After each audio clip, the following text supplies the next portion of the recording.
ನಮ್ಮ ದೇವರು ಒಳ್ಳೆಯ ದೇವರಾಗಿದ್ದಾನೆ. ಹಲ್ಲೆಲೂಯಾ. ಕಳೆದ ಭಾನುವಾರ ಎಷ್ಟು ಜನ ಬಂದಿರೋ ನಂಗೆ ಗೊತ್ತಿಲ್ಲ, ನಾವು ಚರ್ಚ್ ಫುಲ್ ಆಗಿತ್ತು, ಆದರೆ ಎಷ್ಟು ಜನ ಬಂದಿದ್ದೀರ ಅವರು ದೇವರು ಆಶೀರ್ವದಿಸಿದ್ದಾನೆ. ಹಲ್ಲೆಲೂಯಾ. ಕಳೆದ ಭಾನುವಾರ ದೇವರ ಸೇವಕರ ಮುಖಾಂತರ ಉತ್ತಮವಾಗಿ ನಮ್ಮ ಸಂಗಡ ಮಾತನಾಡಿ ನಮ್ಮೆಲ್ಲರನ್ನು ಒಂದು ಬಲಪಡಿಸಿದ್ದಾನೆ ಎಂಬುದಾಗಿ ನಂಬುತ್ತೇನೆ. ಅವರು ಪ್ರಸಂಗ ಮಾಡುವಾಗ ಹೇಗೆ ನೀವು ರಿಯಾಕ್ಟ್ ಮಾಡಿದ್ದೀರ ಅದೇ ರೀತಿ ಇವತ್ತು ನಾನು ಪ್ರಸಂಗ ಮಾಡುವಾಗ ರಿಯಾಕ್ಟ್ ಮಾಡಿ. ಹಲ್ಲೆಲೂಯಾ. ನನಗೂ ಸ್ವಲ್ಪ ಉತ್ತೇಜನವಾಗುತ್ತದೆ. Hallelujah, hallelujah. ಇವತ್ತು ನಾನು ಮಾತನಾಡುವಂಥ ಸಂಗತಿ ನಮ್ಮ ಆಯ್ಕೆ ಮತ್ತು ನಿರ್ಧಾರಗಳು ಎಂಬುದಾಗಿ ನಾನು ಮಾತನಾಡಲಿಕ್ಕಿದ್ದೇನೆ. ನಮ್ಮ ಆಯ್ಕೆ ಮತ್ತು ನಿರ್ಧಾರಗಳ ಪ್ರಾಮುಖ್ಯತೆ ಎಷ್ಟು. ಒಬ್ಬ ವಿಶ್ವಾಸಿಗೆ ನಾವು ಒಂದು ಆಯ್ಕೆಗಳನ್ನು ಈ ಲೋಕದಲ್ಲಿ ಯಾವುದೇ ವಿಷಯಗಳಲ್ಲಿ ಮಾಡುವಾಗ ಅಥವಾ ನಿರ್ಧಾರಗಳನ್ನು ಮಾಡುವಾಗ ಅದು ಎಷ್ಟು ಬಹಳವಾದಂಥ ಪ್ರಾಮುಖ್ಯತೆಯನ್ನು ನಮ್ಮ ಬಾಳಿನಲ್ಲಿ ಅದು ಇರುತ್ತದೆ ಎಂಬುದಾಗಿ ನಾವು ಅರ್ಥ ಮಾಡಿಕೊಳ್ಳಬೇಕು. ಯಾಕೆಂದರೆ ವಿಶ್ವಾಸಿಗಳಾದ ನಾವು ಏನಾಗಿದ್ದೇವೆ, ದೇವರಿಂದ ಕರೆಯಲ್ಪಟ್ಟವರು, ಆರಿಸಲ್ಪಟ್ಟವರು ಆಗಿರುವ ನಿಮಿತ್ತವಾಗಿ ನಮ್ಮ ನಿರ್ಧಾರಗಳು ಮತ್ತು ನಮ್ಮ ಆಯ್ಕೆಗಳು ಬಹಳ ಪ್ರಾಮುಖ್ಯವಾಗಿದೆ. ಇವತ್ತು ನಾವು ಏನಾದರೂ ಒಂದು ವಿಷಯದಲ್ಲಿ ನಾವು ಆಯ್ಕೆಯಲ್ಲಿ ತಪ್ಪಿದ್ದೇವೋ ಅಥವಾ ನನ್ನ ಆಯ್ಕೆಯಲ್ಲಿ ಏನೋ ಮಿಸ್ಟೇಕ್ ಮಾಡುತ್ತಾ ಇದ್ದೇನೋ ಎಂಬುದಾಗಿ ಒಂದು ವೇಳೆ ಯೋಚನೆ ಇದ್ದರೆ ಇವತ್ತು ನಿಮಗೆ ಸರಿಯಾದ ಉತ್ತರವು ನಿಮಗೆ ಕೊಡುತ್ತದೆ. Decision and choices are very important in our faith life. ನಮ್ಮ ನಂಬಿಕೆಯ ಜೀವನದಲ್ಲಿ ನಮ್ಮ ವಿಶ್ವಾಸಿಗಳಾಗಿ ನಾವು ಮಾಡಬೇಕಾದಂಥ ಹಲವು ಕಾರ್ಯಗಳಿದೆ. ಅದರಲ್ಲಿ ಪ್ರಾಮುಖ್ಯವಾದದ್ದು ನಾವು ಆಯ್ಕೆ ಮಾಡಿಕೊಳ್ಳುತ್ತೇವೆ, ನಿರ್ಧಾರ ಮಾಡುತ್ತೇವೆ. ಇವತ್ತು ಒಂದೊಂದು ಸಾರಿ ನಾವು ಆಯ್ಕೆ ಮಾಡೋದರಲ್ಲಿ ಮತ್ತು ನಿರ್ಧಾರ ಮಾಡೋದರಲ್ಲಿ ತಪ್ಪುವಾಗ ಅದರ ಕಾನ್ಸಿಕ್ವೆನ್ಸಸ್ ಹೇಗೆ ಒಂದು ವ್ಯಕ್ತಿಯನ್ನು ಅಥವಾ ಇಡೀ ಒಂದು ಜನಾಂಗವನ್ನು ಅಥವಾ ಒಂದು ಕುಟುಂಬವನ್ನು ಹೇಗೆ ಅದು ನಾಶ ಮಾಡುತ್ತದೆ, ಅದು ಹೇಗೆ ಹಾಳು ಮಾಡುತ್ತದೆ ಎಂಬುದಾಗಿ ಇವತ್ತು ನಾವು ಕಲೀಲಿಕ್ಕಿದ್ದೇವೆ. ಬೈಬಲಲ್ಲಿ ಕೆಲವು ವ್ಯಕ್ತಿಗಳು ಉದಾಹರಣೆ ನಮಗಿದೆ. ಅವರು ಬಹಳ ಉತ್ತಮವಾದ ಪಾಠವನ್ನು ಆ ವ್ಯಕ್ತಿಗಳಿಂದ ನಾವು ಕಲಿಯಬಹುದು. ಒಂದು ಅಬ್ರಾಹಮನು ದೇವರ ಮೇಲೆ ಹೇಗೆ ನಂಬಿಕೆ ಇಟ್ಟು ಅವನ ನಂಬಿಕೆಯ ಮೌಲ್ಯ ನಮಗೆ ಬಹಳ ದೊಡ್ಡ ಪಾಠವನ್ನು ಕಲಿಸ್ತದೆ. ನಿಮಗೆ ಗೊತ್ತಿದೆ, ಅಬ್ರಹಾಮನಿಗೆ ದೇವರು ಹೇಳ್ತಾನೆ, ನಿನ್ನ ಒಬ್ಬನೇ ಮಗನನ್ನು ಏನು ಮಾಡಬೇಕು, ಬಲಿಯಾಗಿ ನನಗೆ ಅರ್ಪಿಸಬೇಕು ಎಂಬುದಾಗಿ ಹೇಳುವಾಗ ನಮಗೆ ಗೊತ್ತಿದೆ, ಅಬ್ರಹಾಮನು ಒಬ್ಬನೇ ಮಗನು ಹುಟ್ಟಿದ್ದಾನೆ, ಇಸಾಕನನ್ನು ಆತನು ಯಜ್ಞ ಅರ್ಪಿಸುವಂಥ ಆ ಗಳಿಗೆ ತನಕ ಲಾಸ್ಟ್ ಮೂಮೆಂಟ್, ಇನ್ನು ಕೈಗಳನ್ನೆತ್ತಿ ಇನ್ನೇನು ಆ ಕತ್ತಿಯನ್ನು ಹಾಕಿ ಅವನ ಮಗನನ್ನು ಆ ಯಜ್ಞವೇದಿಯ ಮೇಲೆ ಇಟ್ಟು ಸಾಯಿಸಬೇಕು, ಯಜ್ಞವಾಗಿ ದೇವರಿಗೆ ಸಮರ್ಪಿಸಬೇಕೆಂಬುದಾಗಿ ಅವನು ಆ ಲಾಸ್ಟ್ ಮೂಮೆಂಟ್ ತನಕ ಹಲ್ಲೆಲೂಯಾ ದೇವರು ಅವನನ್ನು ಪರೀಕ್ಷಿಸಿದನು. ಲಾಸ್ಟ್ ಮೂಮೆಂಟ್ ತನಕ ಅವನನ್ನು ಪರೀಕ್ಷಿಸಿದನು. ಅವನ ನಂಬಿಕೆಯನ್ನು ದೇವರು ನೋಡಿ ಸನ್ಮಾನಿಸಿದನು. ಇವತ್ತು ಆ ಲಾಸ್ಟ್ ಮೂಮೆಂಟ್ ತನಕ ನಾವು ಇವತ್ತು ನಂಬಿಕೆಯ ಪರೀಕ್ಷೆ ಒಂದು ವೇಳೆ ಆಗೋದಾದರೆ ನಾವು ಎಷ್ಟು ಜನ ಸಕ್ಸಸ್ ಆಗಬಹುದು ಪ್ರಿಯರೇ? ನಾವು ಯೋಚನೆ ಮಾಡೋಣ. ಇವತ್ತು ಆ ಅಬ್ರಹಾಮನು ಆ ಲಾಸ್ಟ್ ಹೀಗೆ ಕತ್ತೆಯನ್ನು ಹಿಡಿದು ಇನ್ನೇನು ಸ್ವಲ್ಪ ಒಂದು ಕ್ಷಣ ಬಿಟ್ಟರೆ ಸಾಕು, ಅವನೇನಾಗ್ತಾನೆ, ಮಗನಿಗೆ ಚೂರಿಯನ್ನು ಹಾಕಬಹುದು ಅಂಥ ಪರಿಸ್ಥಿತಿ. ಆ ಪರಿಸ್ಥಿತಿಯಲ್ಲಿ ದೇವರು ಇಮ್ಮಿಡಿಯೇಟ್ಲಿ ಅವನ ಸಂಗಡ ಮಾತನಾಡುತ್ತಾನೆ, ಅಬ್ರಹಾಮನ್, ನಿನ್ನ ನಂಬಿಕೆಯನ್ನು ನಾನು ನೋಡಿದ್ದೇನೆ. ಹಲ್ಲೆಲೂಯಾ, ನಿನ್ನ ನಂಬಿಕೆಯನ್ನು ನಾನು ನೋಡಿದ್ದೇನೆ. ಪ್ರಿಯರೇ, ಇವತ್ತು ಅಬ್ರಹಾಮನಿಂದ ನಾವು ಕಲಿಯುವಂಥದ್ದು ನಂಬಿಕೆಯ ಮೌಲ್ಯ. ಯೋಸೇಫನ್ ನಮಗೆ ಗೊತ್ತಿದೆ. ನಾನು ಸ್ವಲ್ಪ ಬರೀ ಅದರ ಕೆಲವು ವಿಷಯಗಳು ಮಾತ್ರ ಅವರ ಬಗ್ಗೆ ಹೇಳ್ತೇನೆ, ಯಾಕಂದರೆ ಮಾತನಾಡಲಿಕ್ಕಿರುವಂಥ ವಿಷಯ ಬೇರೆ ಇದೆ. ಯೋಸೇಫನಿಂದ ನಾವು ಕಲಿಯುವಂಥದ್ದು, ದೇವರು ಭವಿಷ್ಯದ ತನ್ನ ಜನರ ಆರೈಕೆಗೋಸ್ಕರ ಯೋಸೇಫನನ್ನು ಉಪಯೋಗಿಸಿಕೊಳ್ತಾನೆ. ತನ್ನ ಜನರು ಇಸ್ರಾಯೇಲರು 12 ಗೋತ್ರಗಳು, ಈ ಜನರನ್ನು ಆರೈಕೆ ಮಾಡೋದಕ್ಕೋಸ್ಕರ ಯಾವ ಸಮಯದಲ್ಲಿ, ಬರಗಾಲದ ಸಮಯದಲ್ಲಿ, ಒಂದು ಭೀಕರವಾದ ಬರಗಾಲ ಬರುತ್ತದೆ. ಆ ಸಮಯದಲ್ಲಿ ದೇವರು ಅವನು ಮುಂಚಿತವಾಗಿ ಎಲ್ಲವನ್ನು ಪ್ಲ್ಯಾನ್ ಮಾಡಿ ಯೋಸೇಫನ ಮುಖಾಂತರವಾಗಿ ಏನು ಮಾಡ್ತಾನೆ, ತನ್ನ ಜನರಿಗೆ ಆರೈಕೆಯನ್ನು ಯೋಸೇಫನ ಮುಖಾಂತರ ಮಾಡಿಸ್ತಾನೆ. ಹೀಗೆ ನಾವು ನೋಡುವಂಥದ್ದು ಯೋಸೇಫನನ್ನು ದೇವರು ಉಪಯೋಗಿಸಿಕೊಂಡು ಭವಿಷ್ಯದ ಆರೈಕೆಗೋಸ್ಕರ ಅವನನ್ನು ಉಪಯೋಗಿಸಿದನು. ಇವತ್ತು ನಮ್ಮಲ್ಲಿಯೂ ಕೆಲವರು ಭವಿಷ್ಯದ ಆರೈಕೆಗೋಸ್ಕರ ಕೆಲವರನ್ನು ನಿಮ್ಮನ್ನು ಉಪಯೋಗಿಸಲಿಕ್ಕೆ ಆತನಿಗೆ ಸಾಧ್ಯವಿದೆ. ಹಲ್ಲೆಲೂಯಾ. ನಿಮ್ಮನ್ನು ಮಾತ್ರವಲ್ಲ, ನಿಮ್ಮ ಕುಟುಂಬದಲ್ಲಿ, ಸಭೆಯಲ್ಲಾಗಿರ್ಬೋದು, ಬೇರೆ ಬೇರೆ ವಿಷಯಗಳಲ್ಲಿ ದೇವರು ನಿಮ್ಮನ್ನು ಆರೈಕೆಗೋಸ್ಕರ, ಇತರರ ಬ್ಲೆಸ್ಸಿಂಗಿಗೋಸ್ಕರ ನಿಮ್ಮನ್ನು ಉಪಯೋಗಿಸಲಿಕ್ಕೆ ಸಾಧ್ಯವಿದೆ. ಆದರೆ ಯೋಸೇಫನು ಎಷ್ಟು ಹಲವು ವರ್ಷಗಳ ಕಾಲ ಆತನು ಕಠಿಣ ಅವಸ್ಥೆಯಲ್ಲಿ ಹಾದು ಹೋದನು. ಹಾದು ಹೋಗಿ ಒಂದು ದಿವಸ ಗೊತ್ತಾಯಿತು, ಯಾಕೆ ನಾನು ಇದೆಲ್ಲ ಅವಸ್ಥೆಯಲ್ಲಿ ಹಾದು ಹೋದೆ ಎಂಬುದಾಗಿ. ಹಲ್ಲೆಲೂಯಾ. ಆತನು ಹಾದು ಹೋದಂಥ ಎಲ್ಲ ಕಠಿಣ ಪರಿಸ್ಥಿತಿಗಳನ್ನು ಒಂದು ದಿವಸ ರಿಯಲೈಸ್ ಮಾಡಿಕೊಳ್ತಾನೆ, ಇದು ದೇವರೇ ನನಗೋಸ್ಕರ ಮುಂದೆ ಒಳ್ಳೆಯ ಕಾರ್ಯಗಳನ್ನು ಮಾಡೋದಕ್ಕೋಸ್ಕರ ಈ ಎಲ್ಲ ನನ್ನ ಟ್ರೈನಿಂಗ್ ಪೀರಿಯಡಲ್ಲಿ ಹಾದು ಹೋಗುವ ಹಾಗೆ ಮಾಡಿದನೆಂಬುದಾಗಿ. ಪ್ರಿಯರೇ, ಹೌದು, ಯೋಸೇಫನನ್ನು ದೇವರು ಭವಿಷ್ಯದ ಆರೈಕೆಗೋಸ್ಕರ ಉಪಯೋಗಿಸ್ತಾನೆ. ಮತ್ತು ಯೋಬನ ಜೀವಿತ ನೋಡುವಾಗ, ಯೋಬನ ಜೀವಿತದಿಂದ ನಾವು ಕಲಿಯುವಂಥದ್ದು ತಾಳ್ಮೆ ಮತ್ತು ನಂಬಿಕೆ. ಹಲ್ಲೆಲೂಯಾ. ಯೋಬನ ಜೀವಿತ ನಾವು ನೋಡುವಂಥದ್ದು ತಾಳ್ಮೆ ಮತ್ತು ನಂಬಿಕೆ. ಹೀಗೆ ಹಲವು ಉದಾಹರಣೆಗಳು ಬೈಬಲಲ್ಲಿದೆ. ಅದನ್ನು 3 ಹೇಳಿದೆ. ಅವರು ನಿರ್ಧಾರಗಳಲ್ಲಿ ಏನು ಮಾಡಿದರು? ಮೊದಲು ದೇವರಿಗೆ ಸ್ಥಾನವನ್ನು ಕೊಟ್ಟರು. ಇದರಲ್ಲಿ 3 ಜನರ ವಿಶೇಷವಾಗಿ ಅವರ ಎಂಥದೇ ನಿರ್ಧಾರಗಳನ್ನು ತೆಗೆದುಕೊಳ್ಳುವಂಥ ಪರಿಸ್ಥಿತಿ ಬಂದರೂ ಸಹ ಫಸ್ಟ್ ಯಾರಿಗೆ ಪ್ರಯಾರಿಟಿ ಕೊಟ್ಟರು? ಅವರು ದೇವರಿಗೆ ಪ್ರಯಾರಿಟಿ ಕೊಟ್ಟರು. ದೇವರ ಸನ್ನಿಧಾನಕ್ಕೆ ಪ್ರಯಾರಿಟಿ ಕೊಟ್ಟರು. ದೇವರ ವಿಷಯಗಳಿಗೆ ಪ್ರಯಾರಿಟಿ ಕೊಟ್ಟರು. ಆ ಪ್ರಯಾರಿಟಿ ಕೊಟ್ಟ ನಿಮಿತ್ತವಾಗಿ ಅವರನ್ನು ದೇವರು ಅವರ ಜೀವಿತವನ್ನು ಒಂದು ಸ್ಟ್ಯಾಂಡರ್ಡ್ ಜೀವಿತವಾಗಿ ದೇವರು ಉಪಯೋಗಿಸಿಕೊಂಡನು. ಇವತ್ತು ಆ ವಾಕ್ಯಗಳನ್ನು ನಾವು ಓದುವಾಗ ದೇವರು ನಮ್ಮ ಸಂಗಡ ಮಾಡುವನಾಗಿದ್ದಾನೆ. ಹಲ್ಲೆಲೂಯಾ. ಆ ವಾಕ್ಯಗಳು ಇವತ್ತು ನಮ್ಮ ಸಂಗಡ ಮಾತನಾಡುತ್ತಾ ಇದೆ. ಹೌದು ಪ್ರಿಯರೇ, ಇವತ್ತು ನಾವು ಅಬ್ರಹಾಮನಂಥ ನಂಬಿಕೆ, ಯೋಸೇಫನ ಹಾಗೆ ಎಂಥದೇ ಪರಿಸ್ಥಿತಿ ಬಂದರೂ ಸಹ ದೃಢವಾಗಿ ನಿಲ್ಲುವಂಥ ಒಂದು ಹಲ್ಲೆಲೂಯಾ ಒಂದು ಜ್ಞಾನ, ಮತ್ತು ಯೋಬನ ಹಾಗೆ ಎಲ್ಲರೂ ದೂಷಿಸಿ ಕೈ ಬಿಡುವಂಥ ಸಮಯದಲ್ಲಿ ದೇವರಿಗೋಸ್ಕರ ಕಾಯುತ್ತಾ ತಾಳ್ಮೆಯಲ್ಲಿದ್ದು ಹಲ್ಲೆಲೂಯಾ ನಂಬಿಕೆಯಲ್ಲಿದ್ದು ಆತನು ಎಲ್ಲವನ್ನು ಕಡೆಯದಾಗಿ 2ರಷ್ಟು ಹೊಂದಿಕೊಂಡು ಜಯವನ್ನು ಹೊಂದಿದನು. ಹಲ್ಲೆಲೂಯಾ. ಇವತ್ತು ನಾವು ಸಭೆಯಾಗಿ ವಿಶ್ವಾಸಿಗಳಾಗಿ ಕಡೆಯ ತನಕ ನಾವು ನಿಂತು ಎಲ್ಲ ನಮ್ಮ ಹೋರಾಟವನ್ನು ಗೆದ್ದು ಜಯಿಸಿ ನಮಗೆ ನಾವು ಪ್ರೂವ್ ಮಾಡಿಕೊಳ್ಳುವುದಲ್ಲ, ಈ ಲೋಕಕ್ಕೆ ಪ್ರೂವ್ ಮಾಡಬೇಕು ನನ್ನ ಯೇಸು ಜೀವಿಸುವಂಥ ದೇವರು ಎಂಬುದಾಗಿ. ಹಲ್ಲೆಲೂಯಾ. ನನ್ನ ದೇವರು ಜೀವಿಸುವ ದೇವರು, ನನ್ನನ್ನು ಕೈ ಬಿಡುವುದಿಲ್ಲ, ನನ್ನನ್ನು ಕೈ ಬಿಡಲಿಲ್ಲ, ಮುಂದೆಯೂ ಕೈ ಬಿಡುವುದಿಲ್ಲ ಎಂಬುದಾಗಿ. ಹಲ್ಲೆಲೂಯಾ. ಇವತ್ತು ನಮ್ಮ ದೇವರು ಒಳ್ಳೆಯ ದೇವರಾಗಿದ್ದಾನೆ. ಪ್ರಿಯರೇ, ಇವತ್ತು ನಾವು ಮಾತನಾಡುವಂಥ ವಿಶೇಷ ಒಂದು ವ್ಯಕ್ತಿ ಲೋಟನ ಆಯ್ಕೆ.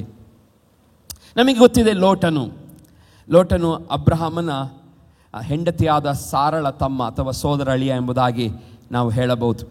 ಹೀಗೆ ನಮಗೆ ಗೊತ್ತಿದೆ, ಅಬ್ರಹಾಮನು ಮತ್ತು ಲೋಟನು ಏನಾಗ್ತಾರೆ? ಸಾರಾ. ಹೀಗೆ ಅವರು ದೇವರು ಅಬ್ರಹಾಮನ ಸಂಗಡ ಮಾತನಾಡಿದ ತಕ್ಷಣ, ನೀನು ನಿನ್ನ ಸ್ವದೇಶವನ್ನು ಬಿಟ್ಟು ನಾನು ತೋರಿಸುವಂಥ ದೇಶಕ್ಕೆ ಹೋಗಬೇಕು ಎಂಬುದಾಗಿ ದೇವರು ಅವನ ಸಂಗಡ ಮಾತನಾಡುವಾಗ ಅವನು ತನ್ನ ಸ್ವದೇಶವನ್ನು ಬಿಟ್ಟು ಏನು ಮಾಡ್ತಾನೆ? ಆತನು ಹೊರಟಂಥ ಸಮಯದಲ್ಲಿ ನಾವು ನೋಡುತ್ತೇವೆ, ಹೊರಟಂಥ ಆ ಪ್ರಯಾಣದಲ್ಲಿ ಎಲ್ಲ ಸಮಯದಲ್ಲಿ ಯಾರಿರ್ತಾರೆ? ಲೋಟನವನೊಂದಿಗೆ ಇರ್ತಾನೆ, ಹೆಂಡತಿಯಾದ ಸಾರಳಿರ್ತಾಳೆ. ಹೀಗೆ ಸಾರಳು ಮತ್ತು ಲೋಟ ಇಬ್ಬರು, ಅಬ್ರಹಾಮನ 3 ಜನ, ಅವರೆಲ್ಲ ಪ್ರಯಾಣ, ಅವರೊಟ್ಟಿಗೆ ಕೆಲಸದವರಿದ್ದಾರೆ, ಕುರಿ ದನಗಳಿದೆ, ಪ್ರಾಣಿಗಳಿದೆ. ಹೀಗೆ ಅವರು ಹೊರಡ್ತಾರೆ. ಆದರೆ ಆದಿಕಾಂಡ ಪುಸ್ತಕದಲ್ಲಿ ನಾವು ನೋಡುತ್ತೇವೆ, ಲೋಟನ ಬಗ್ಗೆ ಓದ್ತೇವೆ, ಈ ಸೋದರಳಿಯನ ಒಂದು ಸ್ಟೋರಿ ಹೇಗೆ ಒಳ್ಳೆಯ ಆಶೀರ್ವಾದದೊಂದಿಗೆ ಇದ್ದಂಥ ವ್ಯಕ್ತಿ ಸಡನ್ ಆಗಿ ತನ್ನ ಜೀವಿತದ ಶೂನ್ಯ ಅವಸ್ಥೆಗೆ ಆತನು ಬರುತ್ತಾನೆ. ಹಲ್ಲೆಲೂಯಾ. ಹಲ್ಲೆಲೂಯಾ. ಎಲ್ಲ ಒಳ್ಳೆಯದಾಗಿರ್ತದೆ, ಒಂದು ಆಯ್ಕೆ ಅವನನ್ನು ಏನು ಮಾಡ್ತದೆ? 0 ಅವಸ್ಥೆಗೆ ನಡೆಸುತ್ತದೆ. ನಾವು ಧ್ಯಾನಿಸಲಿಕ್ಕಿದೆ. ಆದಿಕಾಂಡ ಪುಸ್ತಕ ಅದರ 12ನೇ ಅಧ್ಯಾಯ 5ನೇ ವಚನ. ಯಾರೊಬ್ಬರು ದಯಮಾಡಿ ಓದಿ. ಅವನು ತನ್ನ ಹೆಂಡತಿಯಾದ ಸಾರಳನ್ನು, ತನ್ನ ತಮ್ಮನ ಮಗನಾದ ಲೋಟನನ್ನು, ತಾನು ಲೋಟನು ಕಾರಾರಿನಲ್ಲಿ ಸಂಪಾದಿಸಿದ ಎಲ್ಲ ಸೊತ್ತನ್ನು ದಾಸರನ್ನು ತೆಗೆದುಕೊಂಡು ಹೋಗಿ ಕಾನಾನ್ ದೇಶಕ್ಕೆ ಸೇರಿದನು. ಅಬ್ರಹಾಮನು ಇಲ್ಲಿ ನಾವು ನೋಡುತ್ತೇವೆ, ಹೆಂಡತಿಯಾದ ಸಾರಳನ್ನು, ತನ್ನ ತಮ್ಮನ ಮಗನಾದ ಲೋಟನನ್ನು, ತಾನು ಲೋಟನು ಕಾರಾನಿನಲ್ಲಿ ಸಂಪಾದಿಸಿ ಎಲ್ಲ ಸೊತ್ತು ದಾಸಿಯರನ್ನು ತೆಗೆದುಕೊಂಡು ಏನು ಮಾಡ್ತಾನೆ? ಕಾನಾನ್ ದೇಶಕ್ಕೆ, ದೇವರು ಒಂದು ತೋರಿಸುವಂಥ ದೇಶಕ್ಕೆ ಆತನು ಹೊರಡ್ತಾರೆ. ಯಾರು? ಅಬ್ರಹಾಮನು, ಇವರೆಲ್ಲ ಹೊರಡ್ತಾರೆ. 13ನೇ ಅಧ್ಯಾಯ 1ನೇ ವಚನಕ್ಕೆ ಬರುವಾಗ, ಹೀಗೆ ಅಬ್ರಹಾಮನು ತನ್ನದನ್ನೆಲ್ಲ ತೆಗೆದುಕೊಂಡು ಹೆಂಡತಿಯನ್ನು ಲೋಟನನ್ನು ಸಂಗಡ ಕರೆದುಕೊಂಡು ಐಗುಪ್ತ ದೇಶವನ್ನು ಬಿಟ್ಟು ಕಾನಾನ್ ದೇಶದ ದಕ್ಷಿಣ ಪ್ರಾಂತ್ಯಕ್ಕೆ ಏರಿ ಹೋಗ್ತಾರೆ. ಹೀಗೆ ಏರಿ ಹೋಗ್ತಾರೆ. ಅವರು ಏನು ಮಾಡ್ತಾರೆ? ಒಂದು ಎತ್ತರದ ಪ್ರದೇಶಕ್ಕೆ ಹೋಗ್ತಾರೆ. ಹೀಗೆ ಅವರು ನಮ್ಮ ಮಿಡ್ಲಲ್ಲಿ ಒಂದು ಬಹಳಷ್ಟು ಬೇರೆ ಬೇರೆ ಸಂಗತಿಗಳು ನಡೆಯುತ್ತದೆ. ಅದೇನಂತ ಹೇಳಿದರೆ, ಹೀಗೆ ಅಬ್ರಹಾಮನು ಮತ್ತು ಲೋಟರು ಇರ್ತಾರೆ. ಅವರ ಪ್ರಯಾಣ ಉದ್ದಕ್ಕೂ ಅವರು ಹೋಗುತ್ತಿರುವಂಥ ಸಮಯದಲ್ಲಿ ಅವರು ಎಷ್ಟು ವರ್ಷಗಳಾಗಿತ್ತು ನಮಗೆ ಗೊತ್ತಿಲ್ಲ, ತುಂಬ ವರ್ಷಗಳಾಗಿದೆ.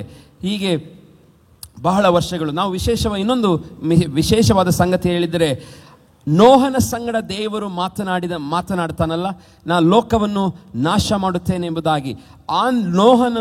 ನೋಹನು ಆ ಸಮಯದಲ್ಲಿ ನೋಹನ ಸಂಗಡ ದೇವರು ಮಾತನಾಡಿದಂಥ ಆ ಸಮಯದಿಂದ ಅಬ್ರಹಾಮನ ಸಂಗಡ ಮಾತನಾಡುವ ವರ್ಷ ಎಷ್ಟಿತ್ತಂತ ಹೇಳಿದರೆ 422 ವರ್ಷ ಗ್ಯಾಪಿನ ನಂತರ ದೇವರು ಏನು ಮಾಡ್ತಾನೆ, ಅಬ್ರಹಾಮನ ಸಂಗಡ ನೋಹನ ಸಂಗಡ ಮಾತನಾಡಿ ಅಬ್ರಹಾಮನ ಸಂಗಡ ಮಾತನಾಡುವಂಥ ಆ ಸಮಯ, ಆ ಗ್ಯಾಪು 422 ವರ್ಷ.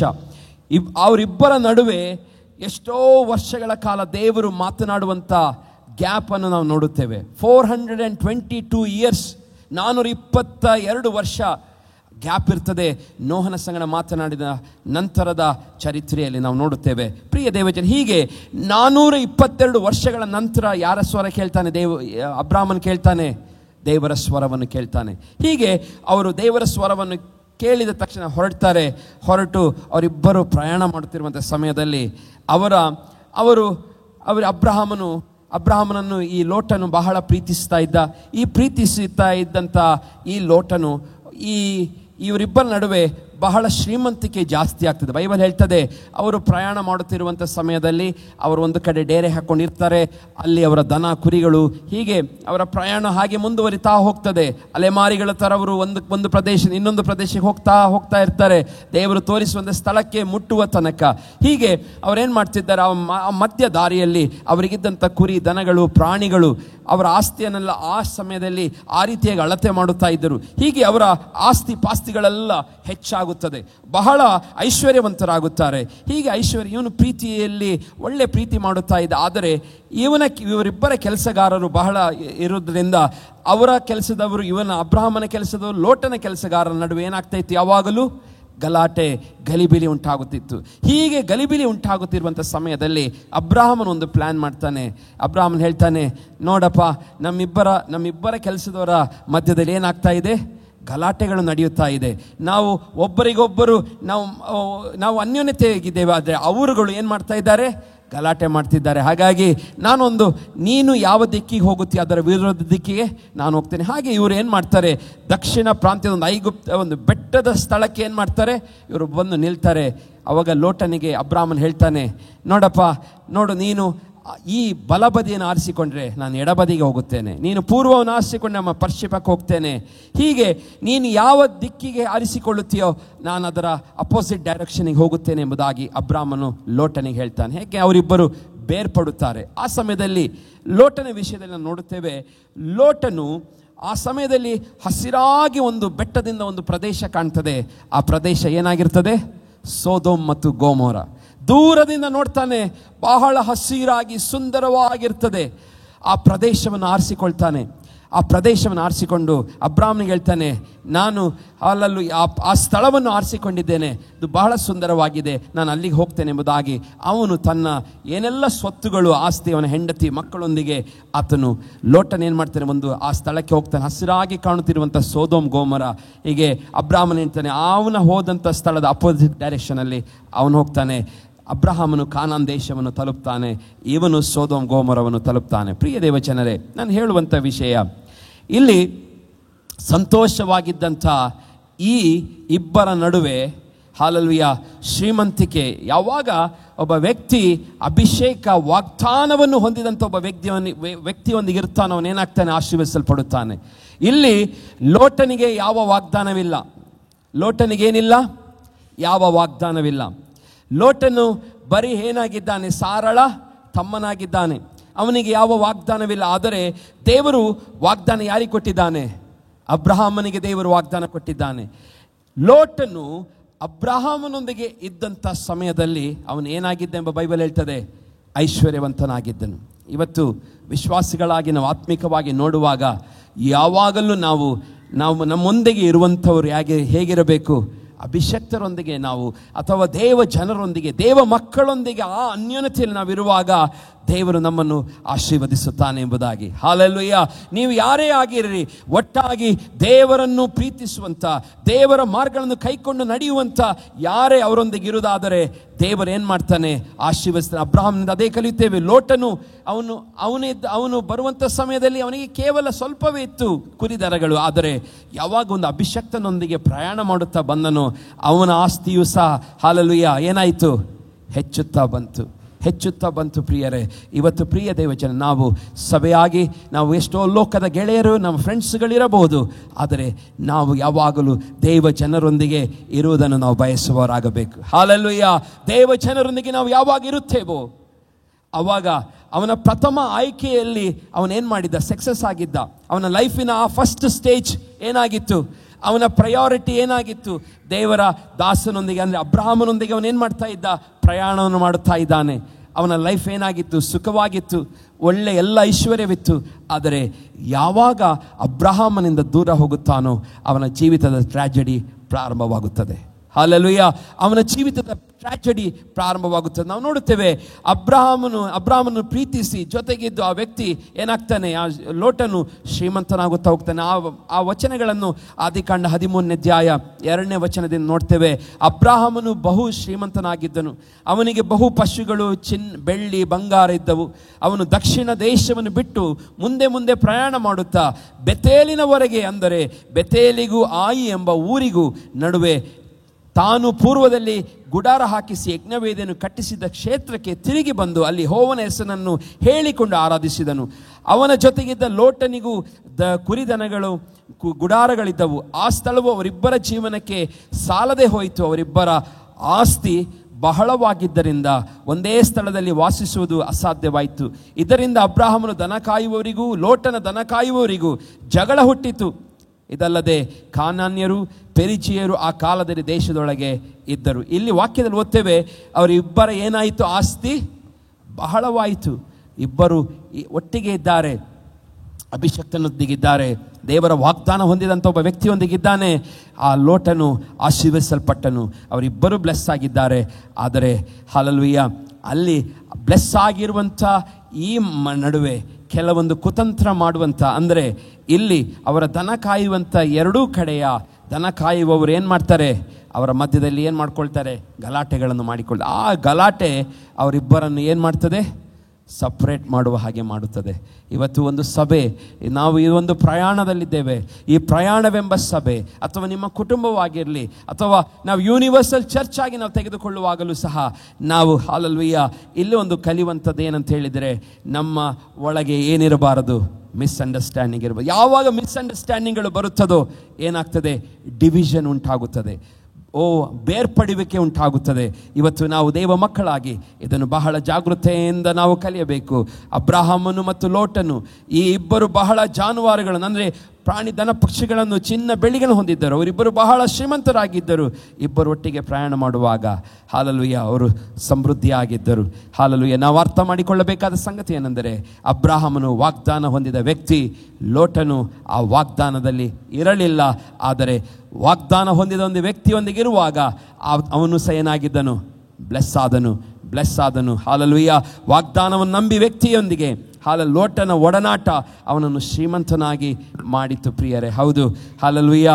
ಒಬ್ಬ ವ್ಯಕ್ತಿ ಅಭಿಷಕ್ತರೊಂದಿಗೆ ನಾವಿರುವಾಗ ಅಥವಾ ದೇವರ ಆಶೀರ್ವಾದ, ದೇವರೊಂದಿಗೆ ನಡೆಯುವಂಥ ಒಬ್ಬ ವ್ಯಕ್ತಿಯೊಂದಿಗೆ ನಾವು ಗುರುತಿಸಿಕೊಳ್ಳುವಾಗ ನಮ್ಮ ಜೀವಿತವು ಏನಾಗಿರುತ್ತದೆ? ಆಶೀರ್ವಾದವಾಗಿರುತ್ತದೆ. ಅದನ್ನು ನಾವು ನೆನಪಿಟ್ಕೊಳ್ಬೇಕು. ಮೊದಲದಾಗಿ ನಾವು ನೋಡ್ತೇವೆ, ಆಯ್ಕೆಯ ಪರಿಣಾಮ ಏನಾಯಿತು? ಅಲ್ಲಿ ನಾನು ಹೇಳಿದೆ, ಅವನು ಸೋದೋಮ್ ಗೋಮೋರ ಆಯ್ಕೆ ಮಾಡಿ ಅಲ್ಲಿ ಹೋಗ್ತಾನೆ. ಆದರೆ ಅವನ ಜೀವನ ಎಷ್ಟು ಕಷ್ಟವಾಯಿತು ಅಂತ ಹೇಳಿದರೆ ಬೈಬಲ್ ಹೇಳುತ್ತದೆ, ಹಲ್ಲೆಲೂಯಾ, ಅವನು ತನ್ನದೆಲ್ಲವನ್ನು ಕಳೆದುಕೊಳ್ಳುತ್ತಾನೆ. ಅವನ ನಿಮಿತ್ತವಾಗಿ ಅವನಿಗೆ ಆಸ್ತಿ ಇತ್ತು,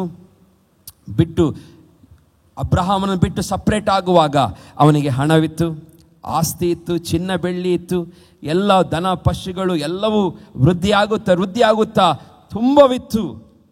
ಬಹಳ ದೊಡ್ಡದವನಾಗಿದ್ದ. ಆದರೆ ಅಲ್ಲಿ ನಾವು ನೋಡುತ್ತೇವೆ, ಆದಿಕಾಂಡ ಪುಸ್ತಕ 13ನೇ 7ನೇ ವಚನ, ಅವರ ಮಧ್ಯೆ ಗಲಾಟೆ ಉಂಟಾಗಿ ಅವರು ಪ್ರತ್ಯೇಕವಾಗಿ ಹೋಗುತ್ತಾರೆ. ಪ್ರತ್ಯೇಕವಾಗಿ ಹೋದ ನಂತರ ಹಲ್ಲೆಲೂಯಾ ಸೋದೋಮ್ ಗೋಮೋರವೆಂಬ ಪಟ್ಟಣವನ್ನು ಆಯ್ಕೆ ಮಾಡಿಕೊಳ್ಳುತ್ತಾನೆ. ಆದರೆ ಅವನು ಆಯ್ಕೆ ಮಾಡಿದಂಥ ಸ್ಥಳವನ್ನು ಮುಟ್ಟಿ ಕೆಲವೇ ದಿವಸಗಳಾಗಿದೆ, ಅಲ್ಲಿ ಯುದ್ಧ ನಡೆಯುತ್ತದೆ. ಒಂದು ಯುದ್ಧ ಉಂಟಾಗುತ್ತದೆ. ಐದು ಕಡೆಯಿಂದ ಒಂದು ರಾಜರುಗಳು ಯುದ್ಧಕ್ಕೆ ಬರುತ್ತಾರೆ. ಆ ಯುದ್ಧದಲ್ಲಿ ನೋಡಿ, ಅವನು ಸಪ್ರೇಟ್ ಆಗ್ತಾನೆ. ಸಪ್ರೇಟ್ ಆದ ತಕ್ಷಣ ಫಸ್ಟ್ ಅವನು ಎದುರಿಸಬೇಕಾದ ಸಂಗತಿ ಒಂದು ಯುದ್ಧ. ತನ್ನ ಜೀವಿತದಲ್ಲಿ ಯುದ್ಧವನ್ನು ಆತನು ಅನುಭವಿಸ್ತಾನೆ. ಬ್ಯಾಟಲನ್ನು ಫೇಸ್ ಮಾಡಬೇಕಾಗಿ ಬರ್ತದೆ. ಸೊದೋಮ್ ಗೊಮೋರ ಅಟ್ಯಾಕ್ ಆಗುತ್ತದೆ. ಅಟ್ಯಾಕ್ ಆದಂಥ ಸಮಯದಲ್ಲಿ ಇವನಿಗೆ ಹಾಲಲ್ಲಿ ನಾವು ವಾಕ್ಯದಲ್ಲಿ ಓದುತ್ತೇವೆ, ಆ ಸೊದೋಮ್ ಗೊಮೋರದಲ್ಲಿ ಯುದ್ಧವನ್ನು ಅವನು ಎದುರಿಸಬೇಕಾಯಿತು. ಆದಿಕಾಂಡ 14ನೇ ಅಧ್ಯಾಯ 11ನೇ ವಚನ, ಗೆದ್ದವರು ಸೊದೋಮ್ ಗೊಮೋರ ಪಟ್ಟಣವನ್ನು ಸೂರೆ ಮಾಡಿ ಅವುಗಳಿದ್ದ ಎಲ್ಲ ಆಸ್ತಿಯನ್ನು ದವಸವನ್ನು ತೆಗೆದುಕೊಂಡು ಹೋದರು. ಇಲ್ಲಿ ನಾವು ನೋಡುತ್ತೇವೆ, ಆ ಸಮಯದಲ್ಲೇ ಪ್ರಾರಂಭದ ಸ್ಟೇಜಿನಲ್ಲೇ ಅವನು ಯಾವಾಗ ಸುಂದರವಾದ ಪ್ರದೇಶ, ನನಗಿನ್ನೂ ಅಬ್ರಹಾಮನೊಂದಿಗೆ ನನಗೆ ಆಗೋದಿಲ್ಲ, ಒಂದು ಒಳ್ಳೆ ರೀತಿಯಾದ ಕಾಂಪ್ರಮೈಸ್ ಮಾಡಿಕೊಳ್ಳಬಹುದಿತ್ತು. ಅಬ್ರಹಾಮನ ಹತ್ರ ಹೇಳ್ಬೋದಿತ್ತು, ಇಲ್ಲ ನಾವು ಒಟ್ಟಿಗೆ ಇರೋಣ, ನಮಗೆ ಬೇಡ, ನಾವು ಸಪ್ರೇಟ್ ಆಗೋದು ಬೇಡ ಎಂಬುದಾಗಿ ಹೇಳಬಹುದಿತ್ತು. ಆದರೆ ಅವನೇನು ಮಾಡ್ತಾನೆ, ಆ ಸಪ್ರೇಟ್ ಆಗುವಂಥ ಆಲೋಚನೆ ಆಯ್ಕೆಯನ್ನು ಮಾಡಿಕೊಳ್ಳುತ್ತಾನೆ. ಒಂದು ಒಳ್ಳೆ ಸುಂದರವಾಗಿ, ದೂರದಿಂದ ಸುಂದರವಾಗಿ ಕಾಣುವಂಥ ಒಂದು ಪ್ರದೇಶವನ್ನು ಆಯ್ಕೆ ಮಾಡ್ತಾನೆ. ಆದರೆ ಆ ಪ್ರದೇಶಕ್ಕೆ ಹೋಗುವಾಗ ಮೊದಲನೇದಾಗಿ ಫೇಸ್ ಮಾಡುವಂಥದ್ದು ಯುದ್ಧ. ಹಲ್ಲೆಲೂಯಾ. ಅಲ್ಲಿ ಯುದ್ಧ ಸೊದೋಮ್ ಗೊಮೋರವನ್ನು ಗೆಲ್ತಾರೆ. ಗೆದ್ದಂಥ ಸಮಯದಲ್ಲಿ ಅವರನ್ನು ಇಡೀ ಸೊದೋಮ್ ಗೊಮೋರ ಪಟ್ಟಣವನ್ನೇ ಸೂರೆ ಮಾಡಿಕೊಂಡು ಅಂದರೆ ಯಾರು ಅವರ ಮೇಲೆ ಯುದ್ಧಕ್ಕೆ ಬಂದು ಗೆದ್ದಿದ್ದಾರೋ ಅವರೆಲ್ಲ ಇವರದ್ದೆಲ್ಲ ಸಾಮಾನುಗಳನ್ನು, ಆಸ್ತಿ ಪಾಸ್ತಿಗಳನ್ನು ಏನು ಮಾಡ್ತಾರೆ, ಎಲ್ಲ ತೆಗೆದುಕೊಂಡು ಹೋಗುತ್ತಾರೆ ಪ್ರಿಯರೇ. ಹೀಗೆ ಸೊದೋಮ್ ಗೊಮೋರ ಯುದ್ಧಕ್ಕೆ ಒಳಗಾಗುತ್ತದೆ. ಅದರಲ್ಲಿ ಲೋಟನು ಸಿಕ್ಕಿಬೀಳುತ್ತಾನೆ. ಎರಡನೇದಾಗಿ ನೋಡುವಂಥದ್ದು, ಹಲ್ಲೆಲೂಯಾ, ಅದೇ 14ನೇ ಅಧ್ಯಾಯದ 12ನೇ ವಚನದಲ್ಲಿ ಓದ್ತೇವೆ, ಸೊದೋಮ್ನಲ್ಲಿ ವಾಸವಾಗಿದ್ದ ಅಬ್ರಹಾಮನ ತಮ್ಮನ ಮಗನಾದ ಲೋಟನನ್ನು ಅವರ ಆಸ್ತಿ ಸಹಿತ ಹಿಡಿದುಕೊಂಡು ಹೋಗ್ತಾರಂತೆ. ಹಲ್ಲೆಲೂಯಾ. ಮೊದಲನೇದಾಗಿ ಅವನು ಯುದ್ಧದಲ್ಲಿ ತನ್ನ ಆಸ್ತಿಯನ್ನೆಲ್ಲ ಕಳ್ಕೊಳ್ತಾನೆ. ಎರಡನೇದಾಗಿ ಮತ್ತೆ ಅವನು ಏನಾಗ್ತದೆ ಅವನ ಜೀವಿತದಲ್ಲಿ, ಅವನು ಅಬ್ರಹಾಮನ ತಮ್ಮನಾದ ಲೋಟನನ್ನು ಅವನ ಆಸ್ತಿ ಸಹಿತ ಎಲ್ಲ ಏನು ಮಾಡ್ತಾರಂತೆ, ಎಲ್ಲ ಹಿಡಿದುಕೊಂಡು ಹೋಗ್ತಾರೆ. ಅವನು ಖಾಲಿ ಆಗ್ತಾನೆ. ಪ್ರಿಯ ದೇವಚನರೇ, ಒಂದು ತಪ್ಪಾದ ನಿರ್ಧಾರ, ಮೊದಲನೇ ನಿರ್ಧಾರದಲ್ಲಿ ಅವನು ಬ್ಯಾಟಲನ್ನು ಎದುರಿಸಬೇಕಾಗಿ ಬಂತು. ಒಂದು ಅಭಿಷಕ್ತನನ್ನು ಅಥವಾ ದೇವ ಸೇವಕನನ್ನು ಅಥವಾ ವಾಗ್ದಾನ ಹೊಂದಿದಂಥ ವ್ಯಕ್ತಿಯನ್ನು ಬಿಟ್ಟು ಪ್ರತ್ಯೇಕ ಆದ ತಕ್ಷಣ ಅವನಲ್ಲಿ ಯುದ್ಧ ಪ್ರಾರಂಭವಾಯಿತು. ಆ ಯುದ್ಧದಲ್ಲಿ ಅವನಿದ್ದಂಥ ಆ ಪ್ರದೇಶ ಸೋತು ಹೋಗಿ ಎಲ್ಲ ಸೂರೆ ಮಾಡಿಕೊಂಡು ಹೋಗ್ತಾರೆ. ಅವನ ಲೋಟನ ಆಸ್ತಿ ಸಹಿತ ಎಲ್ಲ ಅವ್ರೇನು ಮಾಡ್ತಾರೆ, ತೆಗೆದುಕೊಂಡು ಹೋಗ್ತಾರೆ. ಮತ್ತೆ ಅವನು ನೋಡ್ತೇವೆ, ಹಲ್ಲೆಲೂಯಾ, ಅದು ಮಾತ್ರವಲ್ಲ, ಅವನ ಯಾವ ಜನರಿಂದ ಅಲ್ಲಿ ಅವನು ಯಾವ ಸೊದೋಮಿಗೆ ಹೋಗಿದ್ದನೋ ಆ ಸೊದೋಮ್ ಪಟ್ಟಣದ ಜನರಿಂದ ಹಿಂಸೆಯನ್ನು ಅನುಭವಿಸುತ್ತಾನೆ. ಇವತ್ತು ಎಷ್ಟೋ ವಿಷಯಗಳು ನಾವು ಇದು ಕೇಳುವಾಗ ನಮ್ಮ ಜೀವಿತಗಳಲ್ಲಿ ಸತ್ಯವಾಗಿ ಕಾಣುತ್ತದೆ. ಎಷ್ಟೋ ಸಾರಿ ನಾವು ದೇವರಿಂದ ದೂರವಾಗುವಾಗ ಎಷ್ಟೋ ಸಾರಿ ಯುದ್ಧಗಳನ್ನು ಅನುಭವಿಸಿದ್ದೇವೆ, ಹೌದಲ್ಲ? ನಾವು ಎಷ್ಟೋ ಸಾರಿ ದೇವರಿಂದ ದೂರವಾಗುವಾಗ, ದೇವರಿಂದ ನಮ್ಮ ಮನಸ್ಸುಗಳು ದೂರ ಹೋಗುವಾಗ, ನಾವು ಸಪ್ರೇಟ್ ಆಗುವಾಗ ಯುದ್ಧಗಳು ಅನುಭವಿಸಲೇಬೇಕಾಗ್ತದೆ. ಯಾಕಂದ್ರೆ ಅದು ನಿಯಮ. ಅದು ಸೈತಾನನು ಪ್ರವೇಶಿಸಿ ಪ್ರತಿಯೊಂದು ನಿಮ್ಮ ಜೀವಿತದ ಭಾಗಗಳನ್ನು ಆತನು ಹಾಳು ಮಾಡುತ್ತಾನೆ. ಪ್ರಿಯರೇ, ಇಲ್ಲಿ ನಾವು ನೋಡುತ್ತೇವೆ, ಲೋಟನ ಜೀವಿತದಲ್ಲಿ ಅದೇ ಆಗುತ್ತದೆ. ಅವನನ್ನು ಹಿಡಿದುಕೊಂಡು ಹೋಗ್ತಾರೆ, ಅವನ ಎಲ್ಲ ಆಸ್ತಿಗಳನ್ನು ಸೂರೆ ಮಾಡುತ್ತಾರೆ, ಎಲ್ಲ ತೆಗೆದುಕೊಂಡು ಹೋಗ್ತಾರೆ. ಅವನು ಶೂನ್ಯವಾಗಿ ಆಗುವಂತೆ ಮಾಡುತ್ತಾನೆ. ಮತ್ತೆ ಅವನು ಜನರಿಂದ ಕೆಟ್ಟದನ್ನು ಅಂದರೆ ಹಿಂಸೆಯನ್ನು ಅನುಭವಿಸ್ತಾನೆ. ಇಲ್ಲಿ 2 ಪೇತ್ರನ ಪತ್ರಿಕೆ 2ನೇ ಅಧ್ಯಾಯ 6ನೇ ವಚನ ಸೊದೋಮ್ ಗೊಮೋರದ ಬಗ್ಗೆ ಬರೆಯಲ್ಪಟ್ಟಿದೆ. 2 ಪೇತ್ರ 2ನೇ ಅಧ್ಯಾಯ 6ನೇ ವಚನ, ಆತನು ಸೊದೋಮ್ ಗೊಮೋರ ಪಟ್ಟಣಗಳನ್ನು ಸುಟ್ಟು ಬೂದಿ ಮಾಡಿ ಮುಂದೆ ಭಕ್ತಿಹೀನರಾಗಿ ಬದುಕುವವರ ಗತಿ ಇಂಥದ್ದೆಂದು ಸೂಚಿಸುವುದಕ್ಕಾಗಿ ಅವುಗಳಿಗೆ ನಾಶವನ್ನು ವಿಧಿಸಿದನೆಂಬುದಾಗಿ ಇಲ್ಲಿ ದೇವರು ಹೇಳ್ತಾನೆ. ಪೇತ್ರನ ಮುಖಾಂತರವಾಗಿ ಸೊದೋಮ್ ಗೊಮೋರ ನಾಶ ಮಾಡ್ತಾನೆ ದೇವರು. ನಮಗೆ ಗೊತ್ತಿದೆ ಆ ಸ್ಟೋರಿ. ಅವರೆಲ್ಲರೂ ಕೆಟ್ಟದಾಗಿ ನಡೆದುಕೊಂಡರು. ಅಲ್ಲಿನ ಜನರು ಬಹಳ ವ್ಯರ್ಥವಾದ ಕಾರ್ಯಗಳನ್ನು, ಇವತ್ತು ನಾವು ಏನು ಈ ಲೋಕದಲ್ಲಿ ಕಾಣುತ್ತಾ ಇದ್ದೇವೆ ಅಂಥದೇ ಪಾಪವನ್ನು ಅಂದು ಸೊದೋಮ್ ಗೊಮೋರ ಪಟ್ಟಣ ಜನರು ಮಾಡುತ್ತಾ ಇದ್ದರು.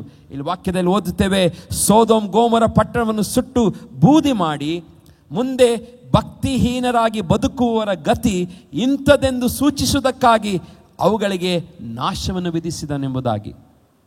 ಯಾಕೆ ದೇವರಂದು ಅಲ್ಲಿ ಸೊದೋಮ್ ಗೊಮೋರ ನಾಶ ಮಾಡಿದನು? ಪೇತ್ರನು ಹೇಳ್ತಾನೆ, ಭಕ್ತಿಹೀನರಾಗಿ ಬದುಕುವವರ ಗತಿ ಇಂಥದೆಂದು ಸೂಚಿಸುವುದಕ್ಕಾಗಿ. ಒಬ್ಬ ವ್ಯಕ್ತಿ ಭಕ್ತಿಹೀನನಾಗಿ ಆತನು ಜೀವಿಸುವುದಾದರೆ ಪೇತ್ರನಿಂದ ನಾವು ಕಲಿಯುವಂಥದ್ದು, ಅವರ ಗತಿಯು ಏನಾಗ್ತದಂತೆ, ಸೊದೋಮ್ ಗೊಮೋರದ ಪಟ್ಟಣದ ಹಾಗೆ ನಾಶನ ಅವರಿಗೆ ಉಂಟಾಗುತ್ತದೆ. ಆದರೆ ಅದರಲ್ಲಿ ನಮಗೆ ಕ್ರಿಸ್ತನ ಮುಖಾಂತರವಾಗಿ ನಮಗೆ ಆದರೆ ಒಂದು ವಿಶೇಷವಾದಂಥ ಆಶೀರ್ವಾದ, ಆದರೆ ಆ ಅಧರ್ಮಿಗಳ ನಾಚಿಕೆಗೆಟ್ಟ ನಡತೆಗೆ ವೇದನೆಗೊಂಡ ನೀತಿವಂತನಾದಂಥ ಲೋಟನನ್ನು ತಪ್ಪಿಸಿದನು ಎಂಬುದಾಗಿ. ಹಲ್ಲೆಲೂಯಾ. ಆ ನೀತಿವಂತನು ಅವನ ನಡುವೆ ಇದ್ದುಕೊಂಡು ಅವರ ಅನ್ಯಾಯ ಕೃತ್ಯಗಳನ್ನು ನೋಡುತ್ತಾ ಕೇಳುತ್ತಾ ಅವುಗಳ ನಿಮಿತ್ತ ದಿನೇ ದಿನೇ ತನ್ನ ನೀತಿಯುಳ್ಳ ಆತ್ಮದಲ್ಲಿ ಬಹಳವಾಗಿ ಕರಕೊಂಡನು ಎಂಬುದಾಗಿ. ಪ್ರಿಯ ದೇವಜನರೇ, ಲೋಟನು ಬೈಬಲ್ ಹೇಳ್ತದೆ ಅವನೇನಾಗಿದ್ದನು, ನೀತಿವಂತನಾಗಿದ್ದನು. ಆ ಸಮಯದಲ್ಲಿ ನೀತಿವಂತನಾಗಿರೋ ನಿಮಿತ್ತವಾಗಿ ದೇವರು ಅವರ ಅನ್ಯಾಯ ಕೃತ್ಯವನ್ನು ನೋಡುತ್ತಾ ಕೇಳುತ್ತಾ ದಿನ ಏನು ಮಾಡ್ತಾ ಇದ್ದಂತೆ, ಅವನಿಗೆ ಬಹಳ ಕರಕರೆ ಆಗ್ತಿತ್ತಂತೆ. ಆದರೆ ಬೈಬಲ್ ಹೇಳ್ತದೆ ಪ್ರಿಯ ದೇವಜನರೇ, ಸೊದೋಮ್ ಗೊಮೋರ ನಾಶವಾಗಲಿಕ್ಕೆ ಒಂದು ರೀಸನ್ ಇದೆ. ಆ ರೀಸನ್ ಏನು ಹೇಳ್ತಿದೆ, ಇವತ್ತಿನವರೆಗೆ ಭಕ್ತಿಹೀನರಾಗಿ ಯಾರಾದರೂ ಬದುಕುತ್ತಿರುವುದಾದರೆ ಅವರ ಗತಿಯು ಸೊದೋಮ್ ಗೊಮೋರದ ಗತಿಯಂತೆ ಆಗುತ್ತದೆ ಎಂಬುದಾಗಿ ಇಲ್ಲಿ ಏನು ಕೊಟ್ಟಿದ್ದಾನೆ ದೇವರು, ಅದನ್ನು ಒಂದು ನಿರೂಪಣೆಯಾಗಿ, ಎಕ್ಸಾಂಪಲ್ ಆಗಿ ದೇವರು ನಮಗೆ ತಿಳಿಸಿದ್ದಾನೆ. ಪ್ರಿಯರೇ, ಇವತ್ತು ಬಹಳ ನಾವು ಜಾಗ್ರತೆ ಇರಬೇಕು. ಯಾಕೆಂದರೆ ದೇವರು ಹಿಂದೆ ಆದಿ ಕಾಲದಲ್ಲಿ ದೇವ ಭಕ್ತರ ಜೀವಿತದಲ್ಲಿ ಮಾಡಿರುವುದಾಗಿರುವುದಾದರೆ ಇವತ್ತು ಹಲ್ಲೆಲೂಯಾ ಅದು ಒಂದು ಉದಾಹರಣೆಯಾಗಿ ದೇವರು ನಮಗೆ ಕೊಟ್ಟಿದ್ದಾನೆ. ಅಲ್ಲಿ ಆಗಿರುವಂಥ ಸಂಗತಿಗಳು ಮುಂದೆಯೂ ನಡೆಯಬಹುದು. ಯಾಕೆಂತ ಹೇಳಿದರೆ ದೇವರು ನಮಗೆ ತಿಳಿಸಿದ್ದಾನೆ, ಈ ರೀತಿಯಾಗಿ ಮಾಡಿದರೆ ಈ ರೀತಿ ಆಗುತ್ತದೆ ಎಂಬುದಾಗಿ. ಇವತ್ತು ಅದನ್ನೇ ಇಲ್ಲಿ ನಾವು ಓದ್ತಾ ಇದ್ದೇವೆ. ಪೇತ್ರ ನಮಗೆ ತಿಳಿಸ್ತಿದ್ದಾನೆ, ಭಕ್ತಿಹೀನರಾಗಿ ಬದುಕುವವರ ಗತಿ ಇಂಥದ್ದೆಂದು ಸೂಚಿಸುವುದಕ್ಕಾಗಿ ಅವುಗಳಿಗೆ ನಾಶವನ್ನು ವಿಧಿಸಿದನು. ಪ್ರಿಯರೇ, ಹೌದು, ಇವತ್ತು ಲೋಟನ ಆಯ್ಕೆಯಲ್ಲಿ ತೊಂದರೆ ಇತ್ತು. ಆದರೆ ದೇವರ ವಾಕ್ಯ ಓದ್ತೇವೆ, ಆತನು ನೀತಿವಂತನಾಗಿದ್ದನು, ದೇವರವನನ್ನು ಹಲ್ಲೆಲೂಯಾ ಎಲ್ಲ ಕೆರೆಕೆರೆಯಿಂದ ತಪ್ಪಿಸಿದನು. ಆದರೆ ಆಯ್ಕೆ ತಪ್ಪಾಯಿತು.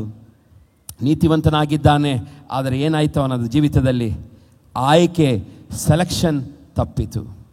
ಇವತ್ತು ನಾವು ಒಂದು ವೇಳೆ ದೇವ ಮಕ್ಕಳಾಗಿರ್ಬೋದು, ನಾವು ಪ್ರಾರ್ಥನೆ ಆರಾಧನೆ ಎಲ್ಲವನ್ನು ಮಾಡುತ್ತಾ ಇದ್ದೇವೆ. ಆದರೆ ಯಾವಾಗ ನಾವು ಆಯ್ಕೆಯಲ್ಲಿ ತಪ್ಪುತ್ತೇವೋ, ಆಯ್ಕೆಯಲ್ಲಿ ತಪ್ಪುವಾಗ, ನಮ್ಮ ನಿರ್ಧಾರಗಳಲ್ಲಿ ನಾವು ತಪ್ಪುವಾಗ ನಮ್ಮ ಜೀವಿತವು ಹಲ್ಲೆಲೂಯಾ ಅದೇನಾಗ್ತಾ ಬರ್ತದೆ, ಹಾಳಾಗುತ್ತಾ ಬರುತ್ತದೆ. ಇಲ್ಲಿ ಲೋಟನು ನೀತಿವಂತನಾಗಿದ್ದಾನೆ, ಅವನ ಜೀವಿತ ದಿನ ದಿನ ದಿನ ದಿನ ಏನಾಗ್ತಾ ಬಂತು, ಕ್ಷೀಣಿಸುತ್ತಾ ಬಂತು. ಅವನ ಆಸ್ತಿ ಹಾಳು ಮಾಡಿಕೊಂಡ, ಅವನ ಎಲ್ಲವೂ ಹೋಗಿಬಿಡ್ತು. ಇವಾಗ ಹಲ್ಲೆಲೂಯಾ ಒಂದು ನೀತಿವಂತನಾಗಿದ್ದಾನೆ ಅಷ್ಟೇ ಬಿಟ್ಟರೆ ಅವನಲ್ಲಿ ಏನಿಲ್ಲ, ಆಸ್ತಿ ಲೋಕದ ಸಂಗತಿಗಳು ಏನೂ ಇಲ್ಲ, ಆಲ್ಮೋಸ್ಟ್ ಖಾಲಿಯಾಗಿದೆ. ಪ್ರಿಯ ದೇವಜನ, ಎಲ್ಲವನ್ನು ಕಳೆದುಕೊಳ್ತಾನೆ. ಆದಿಕಾಂಡ 19:1-15 ಓದಿದರೆ ನಿಮಗೆ ಗೊತ್ತಾಗ್ತದೆ, ಲೋಟನು ತನ್ನೆಲ್ಲ ಆಸ್ತಿ ಪಾಸ್ತಿಗಳನ್ನು ಕಳೆದುಕೊಳ್ತಾನೆ. ಹಲ್ಲೆಲೂಯಾ. ಹೀಗೆ ಹೋಗ್ತದೆ. ದೇವರು ಹೇಳ್ತಾನೆ, ಸೊದೋಮ್ ಗೊಮೋರ ನಾಶನದವರೆಗೆ ದೇವರು ಮಾತನಾಡುತ್ತಾನೆ, ನಾನು ಸೊದೋಮ್ ಗೊಮೋರ ಪಟ್ಟಣ ನಾಶ ಮಾಡಲಿಕ್ಕಿದ್ದೇನೆ. ನೀವೇನು ಮಾಡಬೇಕು, ನೀನು ನಿನ್ನ ಹೆಂಡತಿ ಮಕ್ಕಳೆಲ್ಲ ಏನು ಮಾಡಬೇಕು, ಸೊದೋಮ್ ಗೊಮೋರವನ್ನು ಬಿಟ್ಟು ಹೋಗಬೇಕು. ಆದರೆ ದೇವರು ಹೇಳ್ತಾನೆ ದೂತನ ಮುಖಾಂತರವಾಗಿ, ನೀವು ಮಾತ್ರ ಏನು ಮಾಡಬಾರ್ದು, ನಾನು ನಾಶವನ್ನು ಸೊದೋಮ್ ಗೊಮೋರಿಗೆ ತರ್ತೇನೆ, ಅದು ಹಿಂತಿರುಗಿ ನೀವು ನೋಡಬಾರದು, ಹಿಂತಿರುಗಿ ನೋಡಬಾರದು. ಅಲ್ಲಿ ಏನು ಮಾಡ್ತಾರೆ ನಾವು ನೋಡ್ತೇವೆ, ಅವರು ಪ್ರಯಾಣವಾಗಿ ಹೊರಡ್ತಾರೆ. ಬೇಗ ಹೇಳ್ತಾನೆ ದೇವರು ಅವ್ರಿಗೆ ಹೇಳ್ತಾನೆ, ಬೇಗ ಖಾಲಿ ಮಾಡಬೇಕು. ಅವ್ರು ಖಾಲಿ ಮಾಡಿ ಬರೀ ಕೈಯಲ್ಲಿ ಖಾಲಿ ಹೋಗ್ತಾರೆ. ಅವರ ಹತ್ರ ಏನಿಲ್ಲ, ಎಲ್ಲ ಬಿಟ್ಟು ಹೋಗ್ತಾ ಇದ್ದಾರೆ. ಮನೆ ಏನೆಲ್ಲ ಇದೆಯೋ ಎಲ್ಲ ಬಿಟ್ಟು ಹೋಗ್ತಾ ಇದ್ದಾರೆ, ಮಕ್ಕಳೊಂದಿಗೆ, ಹೆಣ್ಣು ಮಕ್ಕಳೊಂದಿಗೆ. ಆತನು ಪಟ್ಟಣ ಹೊರಗೆ ಹೋಗುವಾಗ ಅವನ ಹೆಂಡತಿ ಮಾತ್ರ ಹಲ್ಲೆಲೂಯಾ ಅವಳಿಗೆ ಹಿಂದೆ ಬಿಟ್ಟಂತೆ ಎಲ್ಲ ಸಂಗತಿಗಳು ನೆನಪಾಗ್ತದೆ. ಏನೆಲ್ಲ ಅವಳಿಗಿತ್ತು, ಮನೆ ಇತ್ತು, ಅವಳು ವಾಸವಾಗ್ತಿದ್ದ ಸ್ಥಳ. ದೇವರು ಹೇಳ್ತಾನೆ, ಹಿಂತಿರುಗಿ ಯಾವ ಕಾರಣಕ್ಕೂ ನೀನು ನೋಡಬಾರದು. ಇವರು ಹೊರಟಿದ್ದಾರೆ ಆಕಾಶದಿಂದ, ಹಲ್ಲೆಲೂಯಾ ಎಂಥ ಗಂಧಕಗಳಿರುವಂಥ ಆ ಬೆಂಕಿಯ ಕಲ್ಲುಗಳು ಮೇಲಿಂದ ಕೆಳಗೆ ಬೀಳುತ್ತದೆ. ಎಲ್ಲ ಇಡೀ ಸೊದೋಮ್ ಗೊಮೋರ ಬೆಂಕಿಯಿಂದ ನಾಶ ಮಾಡ್ತಾನೆ ದೇವರು. ಆದರೆ ಈ ಸ್ತ್ರೀಗೆ ಮಾತ್ರ, ಲೋಟನ ಹೆಂಡತಿಗೆ ಮಾತ್ರ ಏನಾಗ್ತದೆ, ಆಶೆ ಆಗ್ತದೆ, ಒಂದು ಸಲ ಹಿಂತಿರುಗಿ ನೋಡುವ ಎಂಬುದಾಗಿ. ದೇವರ ಮಾತಿಗೆ ಏನಾಗ್ತಾಳೆ, ಅವಿಧೇಯಳಾಗ್ತಾಳೆ. ನೋಡಿ, ಒಂದು ಆಯ್ಕೆ, ಒಂದು ತಪ್ಪು ಮಾಡ್ತಾನೆ. ಅವಳು ಒಂದು ವಾಗ್ದಾನ ಹೊಂದಿದಂಥ ವ್ಯಕ್ತಿಯಿಂದ ಸಪ್ರೇಟ್ ಆದ ನಂತರ ಮೊದಲು ಯುದ್ಧಕ್ಕೆ ಒಳಗಾಗ್ತಾನೆ, ಎಲ್ಲವನ್ನು ಹಾಳು ಮಾಡಿಕೊಳ್ತಾನೆ. ಇಡೀ ಅವನ ಆಸ್ತಿ ಪಾಸ್ತಿಗಳನ್ನೆಲ್ಲ ತೆಗೆದುಕೊಂಡು ಹೋಗ್ತಾರೆ. ಅದ ನಂತರ ಸೊದೋಮ್ ಗೊಮೋರದಲ್ಲಿ ನೀವು ಓದಿದರೆ ಸಭೆಯಲ್ಲಿ ಹೇಳುವಂಥದ್ದಲ್ಲ ಅದು.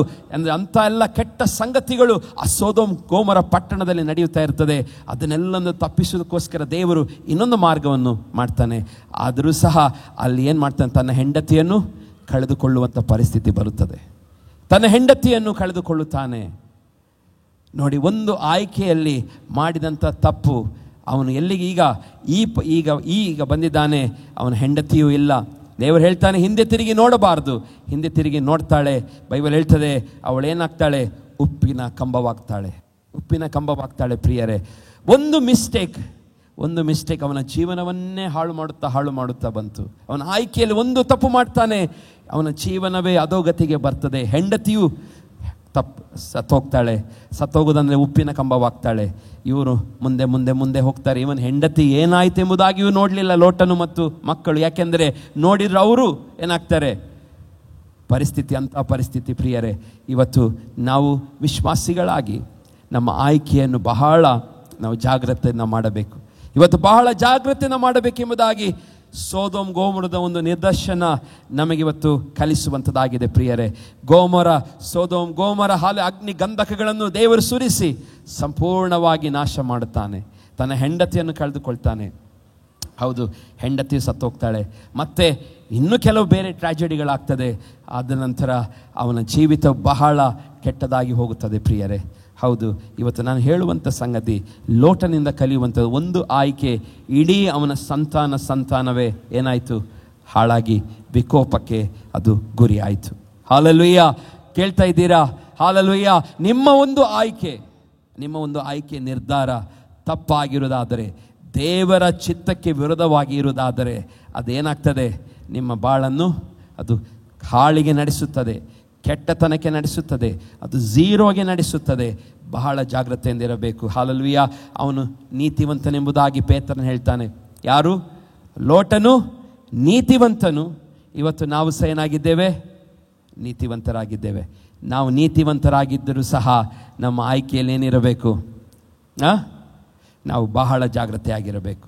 ನಾವು ವಾಕ್ಯದಲ್ಲಿ ಓದ್ತೇವೆ, 2 ಪೇತ್ರ 2ನೇ ಅಧ್ಯಾಯ 9ನೇ ವಚನದಲ್ಲಿ ಹೀಗೆ ಓದ್ತೇವೆ. ದೇವರ ಶಿಕ್ಷೆ, ಕರ್ತನು ಭಕ್ತರನ್ನು ಕಷ್ಟದೊಳಗಿಂದ ತಪ್ಪಿಸುವುದಕ್ಕೂ ದುರ್ಮಾರ್ಗಿಗಳನ್ನು ನ್ಯಾಯ ತೀರ್ಪಿನ ದಿನದ ತನಕ ಶಿಕ್ಷಾನುಭವದಲ್ಲಿ ಇಡುವುದಕ್ಕೂ ಬಲ್ಲವನಾಗಿದ್ದಾನೆ. ಈ ವಾಕ್ಯ ಶಿಕ್ಷಾನುಭವದಲ್ಲಿ ಇಡುವುದಕ್ಕೂ ಏನಾಗಿದ್ದಾನಂತೆ? ಬಲ್ಲವನಾಗಿದ್ದಾನೆ. ಅನುಭವದಲ್ಲಿ. ಯಾವಾಗ? ದೇವರಿಗೆ ಎಲ್ಲ ಗೊತ್ತಿದೆ. ಒಂದು, ತನ್ನ ಭಕ್ತರನ್ನು ಕಷ್ಟದೊಳಗಿಂದ ತಪ್ಪಿಸ್ಲಿಕ್ಕೂ ಆತನಿಗೆ ಗೊತ್ತಿದೆ. ದುರ್ಮಾರ್ಗಿಗಳನ್ನು ನ್ಯಾಯ ತೀರ್ಪಿನ ದಿನದ ತನಕ ಶಿಕ್ಷಾನುಭವದಲ್ಲಿ ಇಡುವುದಕ್ಕೂ ಬಲ್ಲವನ. ಇವತ್ತು ಎಷ್ಟೋ ಜನ ನೋಡ್ತೇವಲ್ಲ, ಶಾಪಗ್ರಸ್ತರಿದ್ದಾರೆ, ಎಷ್ಟೋ ಜನ ಏನೇನೋ ಸಮಸ್ಯೆಗಳು. ಶಿಕ್ಷಾನುಭವದಲ್ಲಿ ಅವರನ್ನು ಇಟ್ಟಿದ್ದಾನೆ. ಯಾಕೆ ಶಿಕ್ಷಾನುಭವದಲ್ಲಿ? ಅವರ ಪ್ರಯಾಣ ಉದ್ದಕ್ಕೂ ಅವರಿಗೇನಿದೆ? ಒಂದು ಶಿಕ್ಷೆಯ ಅನುಭವ. ಇಲ್ಲಿ ಪೇತ್ರನು ಅದೇ ಹೇಳ್ತಿದ್ದಾನೆ. ದೇವರು ಕಷ್ಟಗಳಿಂದ ಬಿಡಿಸ್ಲಿಕ್ಕೆ ಅವನಿಗೇನಿದೆ? ತಪ್ಪಿಸ್ಲಿಕ್ಕೆ ಅವನಿಗೂ ಶಕ್ತಿ ಇದೆ. ದುರ್ಮಾರ್ಗಿಗಳನ್ನು ನ್ಯಾಯ ತೀರ್ಪು ದಿನಕ್ಕ ಶಿಕ್ಷಾನುಭವದಲ್ಲಿ ಅವರನ್ನೇನು ಮಾಡ್ತಾನಂತೆ? ಇಡುವುದಕ್ಕೂ ಆತನಿಗೆ ಬಲ್ಲವನು. ಹಾಗಾಗಿ ಇವತ್ತು ನಾವು ವಿಶ್ವಾಸಿಗಳಾಗಿ ಬಹಳ ಜಾಗ್ರತೆ ಇರಬೇಕು. ಇವತ್ತು ನಾವು ಯಾವ ಪರಿಸ್ಥಿತಿಯಲ್ಲಿ ಹಾದು ಹೋಗುತ್ತಾ ಇದ್ದೇವೆ, ಏನೋ ಒಂದು ಕಷ್ಟ ನಮಗಿದೆ, ಚಿಂತೆ ಇದೆ, ಸೋಲಿದೆ, ಅದರ ನಮಗೆ ಅರ್ಥ ಮಾಡಿಕೊಳ್ಬೇಕು. ದೇವರು ನ್ಯಾಯ ತೀರ್ಪಿನ ತನಕ ಅಂಥ ದುರ್ಮಾರ್ಗದಲ್ಲಿ ಜೀವಿಸುವವರಿಗೆ ಶಿಕ್ಷಾನುಭವದಲ್ಲಿ ಅವರನ್ನೇನು ಮಾಡ್ತಾನಂತೆ? ಇಡ್ತಾನೆ. ಶಿಕ್ಷಾನುಭವದಲ್ಲಿ ನೀವು ಅನುಭವಿಸ್ತಾ ಇರಬೇಕು. ನನಗೊಂದು ಶಿಕ್ಷೆ ಇದೆ, ಶಿಕ್ಷೆಯ ಅನುಭವ, ಕಷ್ಟವೇ ಕಷ್ಟ, ಚಿಂತೆ, ನೋವು, ದುಃಖ, ಈ ಅನುಭವದಲ್ಲಿರುವ ಹಾಗೆ ದೇವರು ಮಾಡ್ತಾನಂತೆ. ಅವನಿಗೆ ಅದು ಶಕ್ತಿ ಇದೆ. ಕಷ್ಟದಿಂದ ಬಿಡಿಸುವಂಥ ಶಕ್ತಿಯು ದೇವರಿಗಿದೆ. ಮುಖ್ಯವಾಗಿ ಅಲ್ಲಿ 10ನೇ ವಚನದಲ್ಲಿ ಓದ್ತೇವೆ, ಮುಖ್ಯವಾಗಿ ಬಂಡುತನವನ್ನು ಆಶಿಸಿ ಶರೀರಭಾವಾನುಸಾರ ನಡೆದು ಪ್ರಭುತ್ವ ತಿರಸ್ಕಾರ ಮಾಡುವವರನ್ನು ಹೀಗೆ ಶಿಕ್ಷಿಸುವನು. ಅದೊಂದ್ಸಲ ಓದಿ 10ನೇ ವಚನ. ಮುಖ್ಯವಾಗಿ ಬಂಡುತನವನ್ನು ಆಶಿಸಿ ಶರೀರಭಾವಾನುಸಾರ ನಡೆದು ಭಾವಾನುಸಾರವಾಗಿ ನಡೆದು ಪ್ರಭುತ್ವ ತಿರಸ್ಕಾರ ಮಾಡುವವರನ್ನು ಹೀಗೆ ಶಿಕ್ಷಿಸುವನು. ಹಾಲೆಲೂಯಾ. ಇಲ್ಲಿ ವಾಕ್ಯದಲ್ಲಿ ಸ್ಪಷ್ಟವಾಗಿ ದೇವರು ಮಾತನಾಡ್ತಾ ಇದ್ದಾನೆ. ಬಂಡುತನವನ್ನು ಆಶಿಸಿ ಶರೀರಾನುಭವ ಸಾರ ನಡೆದು ಪ್ರಭುತ್ವ ತಿರಸ್ಕಾರ ಮಾಡುವವರನ್ನು ಹೀಗೆ ಶಿಕ್ಷಿಸ್ತಾನಂತೆ ದೇವರು. ಹೇಗೆ ಶಿಕ್ಷಿಸ್ತಾನೆ? ಶಿಕ್ಷಾನುಭವದಲ್ಲಿ ನೀವು ಯಾವಾಗಲೂ ನನಗೆ ಒಂದು ಶಿಕ್ಷೆ ಇದೆ, ದೇವರ ಶಿಕ್ಷೆ ನನಗೆ ದೇವರು ಕೊಟ್ಟಿದ್ದಾನೆ ಎಂಬ ಯೋಚನೆಯಲ್ಲೇ ಇರುವ ಹಾಗೆ, ಆ ರೀತಿಯಾದಂಥ ಜೀವನವೇ ಜೀವಿಸುವ ಹಾಗೆ ದೇವರು ಮಾಡ್ತಾನೆ. ಅವನಿಗೆ ಕಷ್ಟನ ಬಿಡಿಸ್ಲಿಕ್ಕೆ ಗೊತ್ತಿದೆ. ಆದರೆ ಯಾವಾಗ ನಾವು ಅದನ್ನು ಅರ್ಥ ಮಾಡಿಕೊಂಡು ನಾವು ಹೊರಬರುವುದಿಲ್ಲವೋ ನಮ್ಮ ಜೀವಿತ ಯಾವ ಅನುಭವ ಇರ್ತದೆ? ಶಿಕ್ಷಾನುಭವ, ಶಿಕ್ಷೆಯ ಅನುಭವದಲ್ಲಿ ನಾವು ಇರ್ತೇವೆ. ಪ್ರಿಯ ದೇವಜನರೇ, ಮುಖ್ಯವಾಗಿ ಅದರಲ್ಲಿ ಬರುವಂಥದ್ದು ಬಂಡುತನವನ್ನು ಆಶಿಸಿ ಶರೀರದ ಆ ಭಾವದ ಅನುಸಾರವಾಗಿ ನಡೆದು ಪ್ರಭುತ್ವವನ್ನು ತಿರಸ್ಕಾರ ಮಾಡುವವರನ್ನು ಹೀಗೆ ಶಿಕ್ಷಿಸ್ತಾನೆಂಬುದಾಗಿ. ಹೌದು, ಇವತ್ತು ಪ್ರಿಯ ಜೀವ ನಮ್ಮ ಆಯ್ಕೆ ಏನಾಗಿದೆ?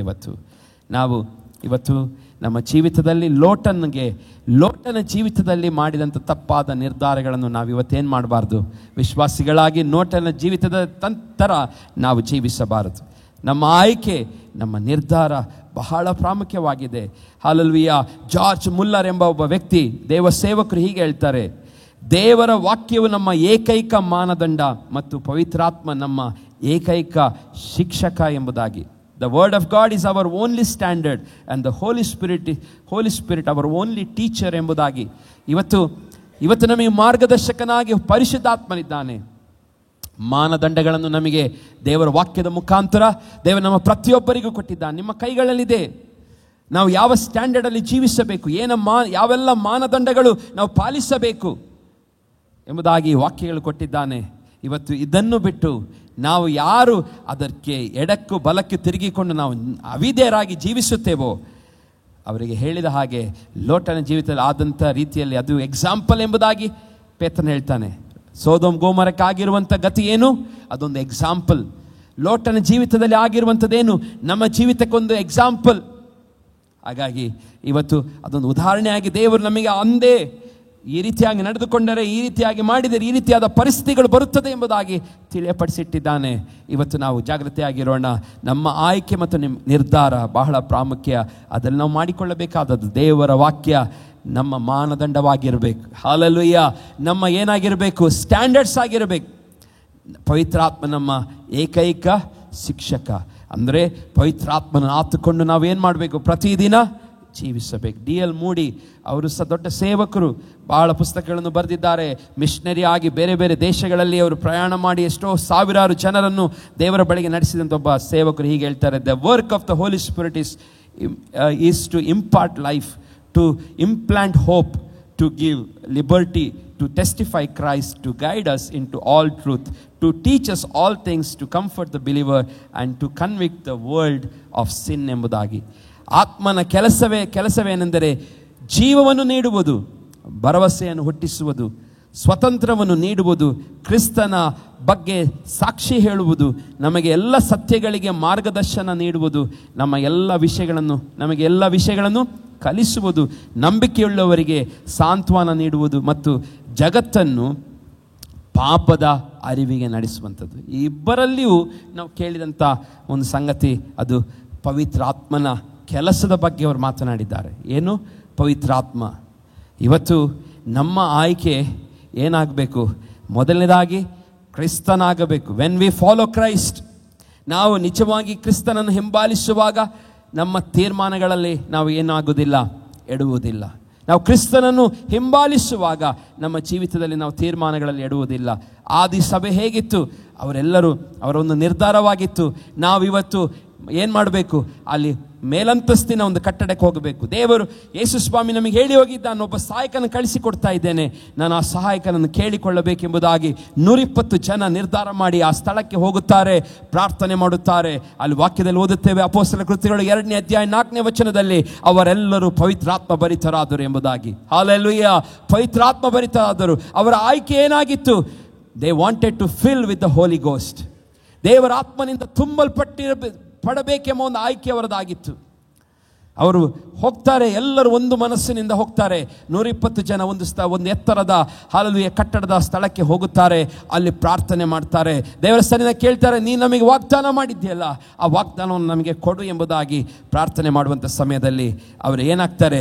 ಎಲ್ಲರೂ 2ನೇ ಅಧ್ಯಾಯ ಅಪೊಸ್ತಲರ ಕೃತ್ಯಗಳು 4ನೇ ವಚನದಲ್ಲಿ ಹೀಗೆ ಅವರೆಲ್ಲರೂ ಪವಿತ್ರಾತ್ಮ ಭರಿತರಾಗಿ ಆ ಆತ್ಮನು ತಮಗೆ ನುಡಿಯುವ ಶಕ್ತಿಯನ್ನು ಕೊಡುವ ಪ್ರಕಾರ ಬೇರೆ ಬೇರೆ ಭಾಷೆಗಳಿಂದ ಮಾತನಾಡುವುದಕ್ಕೆ ಪ್ರಾರಂಭಿಸಿದವರ ಆಯ್ಕೆ ಏನಾಗಿತ್ತು? ಆದಿಸಭೆಯ ಮೊದಲನೆಯ ಆಯ್ಕೆ. ಇಲ್ಲಿ ಯಾವಾಗ ಪವಿತ್ರಾತ್ಮನಿಂದ ತುಂಬಲ್ಪಟ್ಟರೋ, ಫಸ್ಟ್ ಚರ್ಚ್, ನಾವೇನು ಸಭೆ ಎಂಬುದಾಗಿ ಹೇಳ್ತೇವೋ, ಇಲ್ಲಿಂದ ಪ್ರಾರಂಭವಾಗುತ್ತದೆ. ಹಲ್ಲೆಲೂಯಾ. ಸಭೆಯು ಪ್ರಾರಂಭವಾದದ್ದೇ ಈ ಮೊದಲನೆಯ ಪವಿತ್ರಾತ್ಮನ ಹಾಲೆಲೂಯ ಆ ಪರಲೋಕದಿಂದ ಇಳಿದು ಬಂದಂಥ ಆ ಸಮಯದಿಂದ ಮೊದಲುಗೊಂಡು ಪ್ರಿಯರೇ, ಇವತ್ತು ಹಾಲೆಲೂಯ ನಮ್ಮ ಸಭೆಯಾಗಿ ನಮ್ಮ ಆಯ್ಕೆ ಏನಾಗಬೇಕು? ಪವಿತ್ರಾತ್ಮ ಭರಿತರಾಗಿ ಇರುವಂಥದ್ದು. ಹಾಲೆಲೂಯ, ನಮ್ಮ ಆಯ್ಕೆ ಏನಾಗಬೇಕು? We have to fill with the holy spirit. ಸಭೆಗೆ ಬಂದು ಹೋದರೆ ಸಾಕಾಗುವುದಿಲ್ಲ. We should speak in tongues. Hallelujah, ನಾವು ಆತ್ಮಭರಿತರಾಗಿ ಆರಾಧಿಸಬೇಕು, ಅನ್ಯ ಭಾಷೆ ಮಾತನಾಡುವವರಾಗಬೇಕು. ಆಗಿನ ಸಭೆಗೆ ಹಾಲೆಲೂಯ ಅವರಿಗೆ ಗೊತ್ತಾಯಿತು, ಹಾಲೆಲೂಯ ನಾವು ಇನ್ನು ವೇಟ್ ಮಾಡಬಾರದು, ಇನ್ನು ನಮ್ಮನ್ನು ನಾವೇ ಹಾಲೆಲೂಯ ನಾವು ದೂರವಾಗಿರಬಾರದು. ನಾವು ಒಂದು ಮನಸ್ಸಿನಿಂದ ಕೂಡಿಕೊಳ್ಳಬೇಕು. ಒಂದು ಮನಸ್ಸಿನ 120 ಜನ ಸೇರಿ ಕೂತ್ಕೊಂಡು ಅವರು ದೇವರ ಸನ್ನಿಧಾನದಲ್ಲಿ ಕೂತ್ಕೊಳ್ತಾರೆ. ದೇವರು ಪವಿತ್ರಾತ್ಮನನ್ನು ಅವರ ಮೇಲೆ ಕಳಿಸುತ್ತಾನೆ. ಅವರೆಲ್ಲರೂ ಆತ್ಮಭರಿತರಾಗುತ್ತಾರೆ. ಪ್ರಿಯ ದೇವಜನರೇ, ಹೌದು, ನಾವು ಆತ್ಮಭರಿತರಾಗಬೇಕು. ಮಾತ್ರವಲ್ಲ, ಬೈಬಲ್ ಹೇಳ್ತದೆ ಎಫೆಸ 5:18 ಮದ್ಯಪಾನ ಮಾಡಿ ಮತ್ತರಾಗಬೇಡಿರಿ, ಅದರಿಂದ ಪಟಿಂಗತನವು ಹುಟ್ಟುತ್ತದೆ. ಆದರೆ ಪವಿತ್ರಾತ್ಮ ಭರಿತರಾಗಿದ್ದು ಕೀರ್ತನೆಗಳಿಂದಲೂ ಆತ್ಮ ಸಂಬಂಧವಾದ ಪದಗಳಿಂದ ಒಬ್ಬರಿಗೊಬ್ಬರು ಮಾತನಾಡಿಕೊಳ್ಳುತ್ತಾ ನಿಮ್ಮ ಹೃದಯಗಳಲ್ಲಿ ಕರ್ತನಿಗೆ ಗಾನ ಮಾಡುತ್ತಾ ಕೀರ್ತನೆ ಹಾಡುತ್ತಾ ಯಾವಾಗಲೂ ಎಲ್ಲ ಕಾರ್ಯಗಳಿಗೋಸ್ಕರ ನಮ್ಮ ಕರ್ತನಾದ ಯೇಸು ಕ್ರಿಸ್ತನ ಹೆಸರಿನಲ್ಲಿ ತಂದೆ ಆಗಿರುವ ದೇವರಿಗೆ ಸ್ತೋತ್ರವನ್ನು ಮಾಡುತ್ತಾ ಕ್ರಿಸ್ತನಿಗೆ ಭಯಪಡುವರಾಗಿದ್ದು ಒಬ್ಬರಿಗೊಬ್ಬರು ಏನು ಮಾಡಿ ವಿನಯವುಳ್ಳವರಾಗಿ ನಡೆದುಕೊಳ್ಳಿರಿ ಎಂಬುದಾಗಿ ಅಲ್ಲಿ ಎಫೆಸ ಸಭೆಗೆ ಪೌಲನು ಹೇಳ್ತಾನೆ. ಯಾಕೆ ಪಟಿಂಗತನ ಹುಟ್ಟುತ್ತದೆ ಮದ್ಯಪಾನ ಮಾಡಿದರೆ? ಆದರೆ ಇದೆಲ್ಲದರಿಂದ ಬಿಡುಗಡೆ ಉಂಟಾಗಬೇಕಾದರೆ ಏನಾಗಬೇಕು? ನಾವು ಪವಿತ್ರಾತ್ಮ ಭರಿತರಾಗಬೇಕು. ಹಾಲೆಲೂಯ. ಸಭೆಗೆ ಬೇಕಾಗಿರುವಂಥ ಹಾಲೆಲೂಯ ಶಕ್ತಿ ಏನಂತ ಹೇಳಿದರೆ ಆ ಹೋಲಿ ಸ್ಪಿರಿಟ್ ಪವರ್. ಹಾಲೆಲೂಯ, ಹೋಲಿ ಸ್ಪಿರಿಟ್, ಪವಿತ್ರಾತ್ಮನು ಬೇಕು. ಅವರೆಲ್ಲರೂ ಪವಿತ್ರಾತ್ಮ ಭರಿತರಾದರು. ಎಫೆಸ ಸಭೆಗೆ ಹೇಳ್ತಿದ್ದಾನೆ, ನೀವು ಮದ್ಯಪಾನ ಮಾಡಿ ಮತ್ತೆರಾಗಬೇಡಿರಿ, ಅದರಿಂದ ಪಟಿಂಗತನ ಹುಟ್ಟುತ್ತದೆ. ಹೀಗೆ ಆದರೆ ಪವಿತ್ರಾತ್ಮ ಭರಿತರಾಗಿದ್ದು ಕೀರ್ತನೆಗಳಿಂದಲೂ ಆತ್ಮ ಸಂಬಂಧವಾದ ಪದಗಳಿಂದಲೂ ಒಬ್ಬರಿಗೊಬ್ಬರು ಮಾತನಾಡಿಕೊಳ್ಳುತ್ತಾ ನಿಮ್ಮ ಹೃದಯಗಳಲ್ಲಿ ಕರ್ತನಿಗೆ ಗಾನ ಮಾಡುತ್ತಾ ಕೀರ್ತನೆ ಹಾಡುತ್ತಾ ಯಾವಾಗಲೂ ಎಲ್ಲ ಕಾರ್ಯಗಳಿಗೋಸ್ಕರ ನಮ್ಮ ಕರ್ತನಾದ ಯೇಸು ಕ್ರಿಸ್ತನ ಹೆಸರಿನಲ್ಲಿ ತಂದೆಯಾದ ದೇವರಿಗೆ ಸ್ತೋತ್ರ ಮಾಡುತ್ತಾ ಕ್ರಿಸ್ತನಿಗೆ ಭಯಪಡುವರಾಗಿದ್ದು ಒಬ್ಬರಿಗೊಬ್ಬರು ವಿನಯವುಳ್ಳವರಾಗಿರ್ರಿ ಎಂಬುದಾಗಿ ಹೇಳ್ತಾನೆ. ಹೌದು ಪ್ರಿಯರೇ, ನಮಗೆ ಯಾಕೆ ಪವಿತ್ರಾತ್ಮನು ಬೇಕು? ಬೈಬಲ್ ಸ್ಪಷ್ಟವಾಗಿಯೂ ಹೇಳ್ತದೆ ನಮಗೆ ಪವಿತ್ರಾತ್ಮನ ಅವಶ್ಯಕತೆ ಯಾಕೆ ಅಂತ ಹೇಳಿದರೆ, ಎಫೆಸ 5:16 ಅಲ್ಲಿ ಪೌಲನು ಹೇಳ್ತಾನೆ, ಈ ದಿನಗಳು ಕೆಟ್ಟವುಗಳಾಗಿವೆ. ಹಾಲೆಲೂಯ. ಯಾಕೆ ಪವಿತ್ರಾತ್ಮ ನಮಗೆ ಬೇಕು? ಈ ದಿನಗಳು ಕೆಟ್ಟವು. ಸಭೆ ಎಚ್ಚರವಾಗಿರೋಣ. ಇವತ್ತು ಎಲ್ಲ ರೀತಿಯಾದಂಥ ಕೆಟ್ಟತನಗಳು ಸಭೆಯಲ್ಲಿ ತುಂಬಿ ಹೋಗಿದೆ. ಇವತ್ತು ಬೈಬಲ್ ಹೇಳ್ತದೆ ಈ ದಿನಗಳು ಕೆಟ್ಟವುಗಳಾಗಿದೆ. ಆ ಹೊರಗಿನ ಕೆಟ್ಟತನ ಒಳಗೆ ಬರಬಾರದು. ಹೊರಗಿನ ಕೆಟ್ಟತನ, ಎಲ್ಲ ರೀತಿಯ ಆಚಾರ ಸಂಪ್ರದಾಯ ಪದ್ಧತಿಗಳು ಸಭೆಗೆ ಪ್ರವೇಶಿಸಬಾರದು. ಯಾಕೆ? ಸಭೆಯು ಈಗಿರುವಂಥ ದಿನಗಳು ಯಾವ ದಿನಗಳು? ಕೆಟ್ಟ ದಿನಗಳಲ್ಲಿದೆ. ಈಗ ನಾನು ಮತ್ತು ನೀವು ಜೀವಿಸುವಂಥ ಈ ಕಾಲಮಾನ, ಈ ಕಾಲಘಟ್ಟ ಕೆಟ್ಟದಾಗಿದೆ. ಅದಕ್ಕೋಸ್ಕರ ನಮಗೇನು ಬೇಕು? ಪವಿತ್ರಾತ್ಮನು ಬೇಕು. ಆದ್ದರಿಂದ ಕಾಲವನ್ನು ಸುಮ್ಮನೆ ಕಳಕೊಳ್ಳದೆ ಅದನ್ನು ಬೆಲೆ ಉಳ್ಳದೆಂದು ಉಪಯೋಗಿಸಿಕೊಳ್ಳಿರಿ ಮತ್ತು ಬುದ್ಧಿಹೀನರಾಗಿ ನಡೆಯದೆ ಕರ್ತನ ಚಿತ್ತವೇನೆಂಬುದಾಗಿ ವಿಚಾರಿಸಿ ತಿಳಿದವರಾಗಿರಿ ಎಂಬುದಾಗಿ. ಹಾಲೆಲೂಯ. ಹೌದು, ಆ ಸಮಯದಲ್ಲಿ ಹೀಗೆಲ್ಲ ದೇವರು ಭಕ್ತರ ಮುಖಾಂತರ ದೇವರು ಮಾತನಾಡಿದನು. ಹೀಗೆಲ್ಲ ಮಾತನಾಡುವಂಥ ಸಮಯದಲ್ಲಿ ಅಪೊಸ್ತಲ ಕೃತ್ಯಗಳಲ್ಲಿ ಪೌಲನು ದೇವರ ವಾಕ್ಯವನ್ನು ಸಾರ್ತಾನೆ, ಪೇತ್ರನು ಸಾರ್ತಾನೆ. ಹೀಗೆ ಪೇತ್ರನು ವಾಕ್ಯಗಳನ್ನೆಲ್ಲ ಕೊಡುವಂಥ ಸಮಯದಲ್ಲಿ ಅಪೊಸ್ತಲ ಕಾಲದಲ್ಲಿ ನಾವು ನೋಡುತ್ತೇವೆ, ದೇವರ ಪವಿತ್ರಾತ್ಮನು ಅವರಲ್ಲಿ ಏನು ಮಾಡ್ತಾನೆ? ವರವು ಅವರ ಮೇಲೆ ಇಳಿದು ಬರ್ತದೆ. ಅವರು ವಾಕ್ಯವನ್ನು ಕೇಳಿದ ತಕ್ಷಣ ಆ ವಾಕ್ಯಕ್ಕೆ ವಿಧೇಯರಾಗಿ ಅವರು ಪವಿತ್ರಾತ್ಮ ಭರಿತರಾಗಿ ದೀಕ್ಷಾಸನವನ್ನು ಮಾಡಿಸಿಕೊಳ್ತಾರೆ. ದೀಕ್ಷಾಸನ ಮಾಡಿಸಿಕೊಂಡು ಕರ್ತನ ಮಂಡಳಿಗೆ ಅವರು ಏನು ಮಾಡ್ತಾರೆ? ಸೇರಿಕೊಳ್ಳುತ್ತಾರೆ ಎಂಬುದಾಗಿ. ಯಾವಾಗ ಹಾಲೆಲೂಯ ವಾಕ್ಯವನ್ನು ಕೇಳಿದರು ಆಗಿನ ಜನ ಆಯ್ಕೆ ಮಾಡಿಕೊಳ್ತಾರೆ, ಐ ಶುಡ್ ಬ್ಯಾಪ್ಟೈಸ್, ನಾನು ಈಗ ದೀಕ್ಷಾಸನವನ್ನು ತೆಗೆದುಕೊಳ್ಳಬೇಕು, ನಾನು ಈಗ ದೀಕ್ಷಾಸನವನ್ನು ತೆಗೆದುಕೊಳ್ಳಬೇಕು. ಯಾಕೆಂದರೆ ವಾಕ್ಯ ಅವರ ಸಂಗಡ ಏನು ಮಾಡಿತು? ಮಾತನಾಡಿತು. ಅವರು ಹೌದು ನಿರ್ಧಾರ ಮಾಡಿದರು, ನಾನು ಇನ್ನು ದೇವರಿಗಾಗಿ ಜೀವಿಸುತ್ತೇನೆ, ದೇವರಿಗಾಗಿ ನಾನು ಬದುಕುತ್ತೇನೆ, ಯಾವುದೇ ತೊಂದರೆ ಬರಲಿ, ಯಾರೇ ನನಗೆ ವಿರೋಧ ಮಾಡಿದರೂ ಕ್ರಿಸ್ತನಿಗಾಗಿ ನಾನು ಜೀವಿಸುತ್ತೇನೆ ಎಂಬುದಾಗಿ. ಹೌದು, ಅಪೊಸ್ತಲ ಕೃತ್ಯಗಳು 10ನೇ ಅಧ್ಯಾಯ 44ನೇ ವಚನದಿಂದ ಓದ್ತೇವೆ. ಹೀಗೆ ಅಲ್ಲಿ ಆದಂಥ ಘಟನೆಗಳು ಪ್ರಿಯರು. ನಾನು ಸಮಯವಿಲ್ಲದ ಕಾರಣ ಇಲ್ಲಿಗೆ ನಾನು ಆ ವಾಕ್ಯಗಳನ್ನು ಹೇಳುವುದಿಲ್ಲ. ಆದರೆ ಕ್ರೈಸ್ತರಾದ ನಮಗೆ ಗೊತ್ತಿರಬೇಕು, ನಾವೆಲ್ಲರೂ ಏನಾಗಬೇಕು? ಪವಿತ್ರಾತ್ಮ ಭರಿತರಾಗಬೇಕು. ಹಾಲೆಲೂಯ, ಪವಿತ್ರಾತ್ಮ ಭರಿತರಾಗಬೇಕು. ಇವತ್ತು ಪವಿತ್ರಾತ್ಮನ ಕೊರತೆ ನಮ್ಮನ್ನು ಪಾಪದಲ್ಲಿ ಬೀಳಿಸಲಿಕ್ಕೆ ಕಾರಣ. ಹಲ್ಲೆಲೂಯಾ. ಪವಿತ್ರಾತ್ಮನ ಶಕ್ತಿಯ ಕೊರತೆ. ಇವತ್ತು ನಾವು ಪಾಪದಲ್ಲಿ ಬಿದ್ದು ನಾವು ಹೊರಳಾಡುತ್ತಾ ಇದ್ದೇವೆ. ಮೇಲೆ ಬರಲಿಕ್ಕೆ ಆಗುತ್ತಾ ಇಲ್ಲ. ಪ್ರಾರ್ಥನೆಯಲ್ಲಿ ಆಸಕ್ತಿ ಇಲ್ಲ.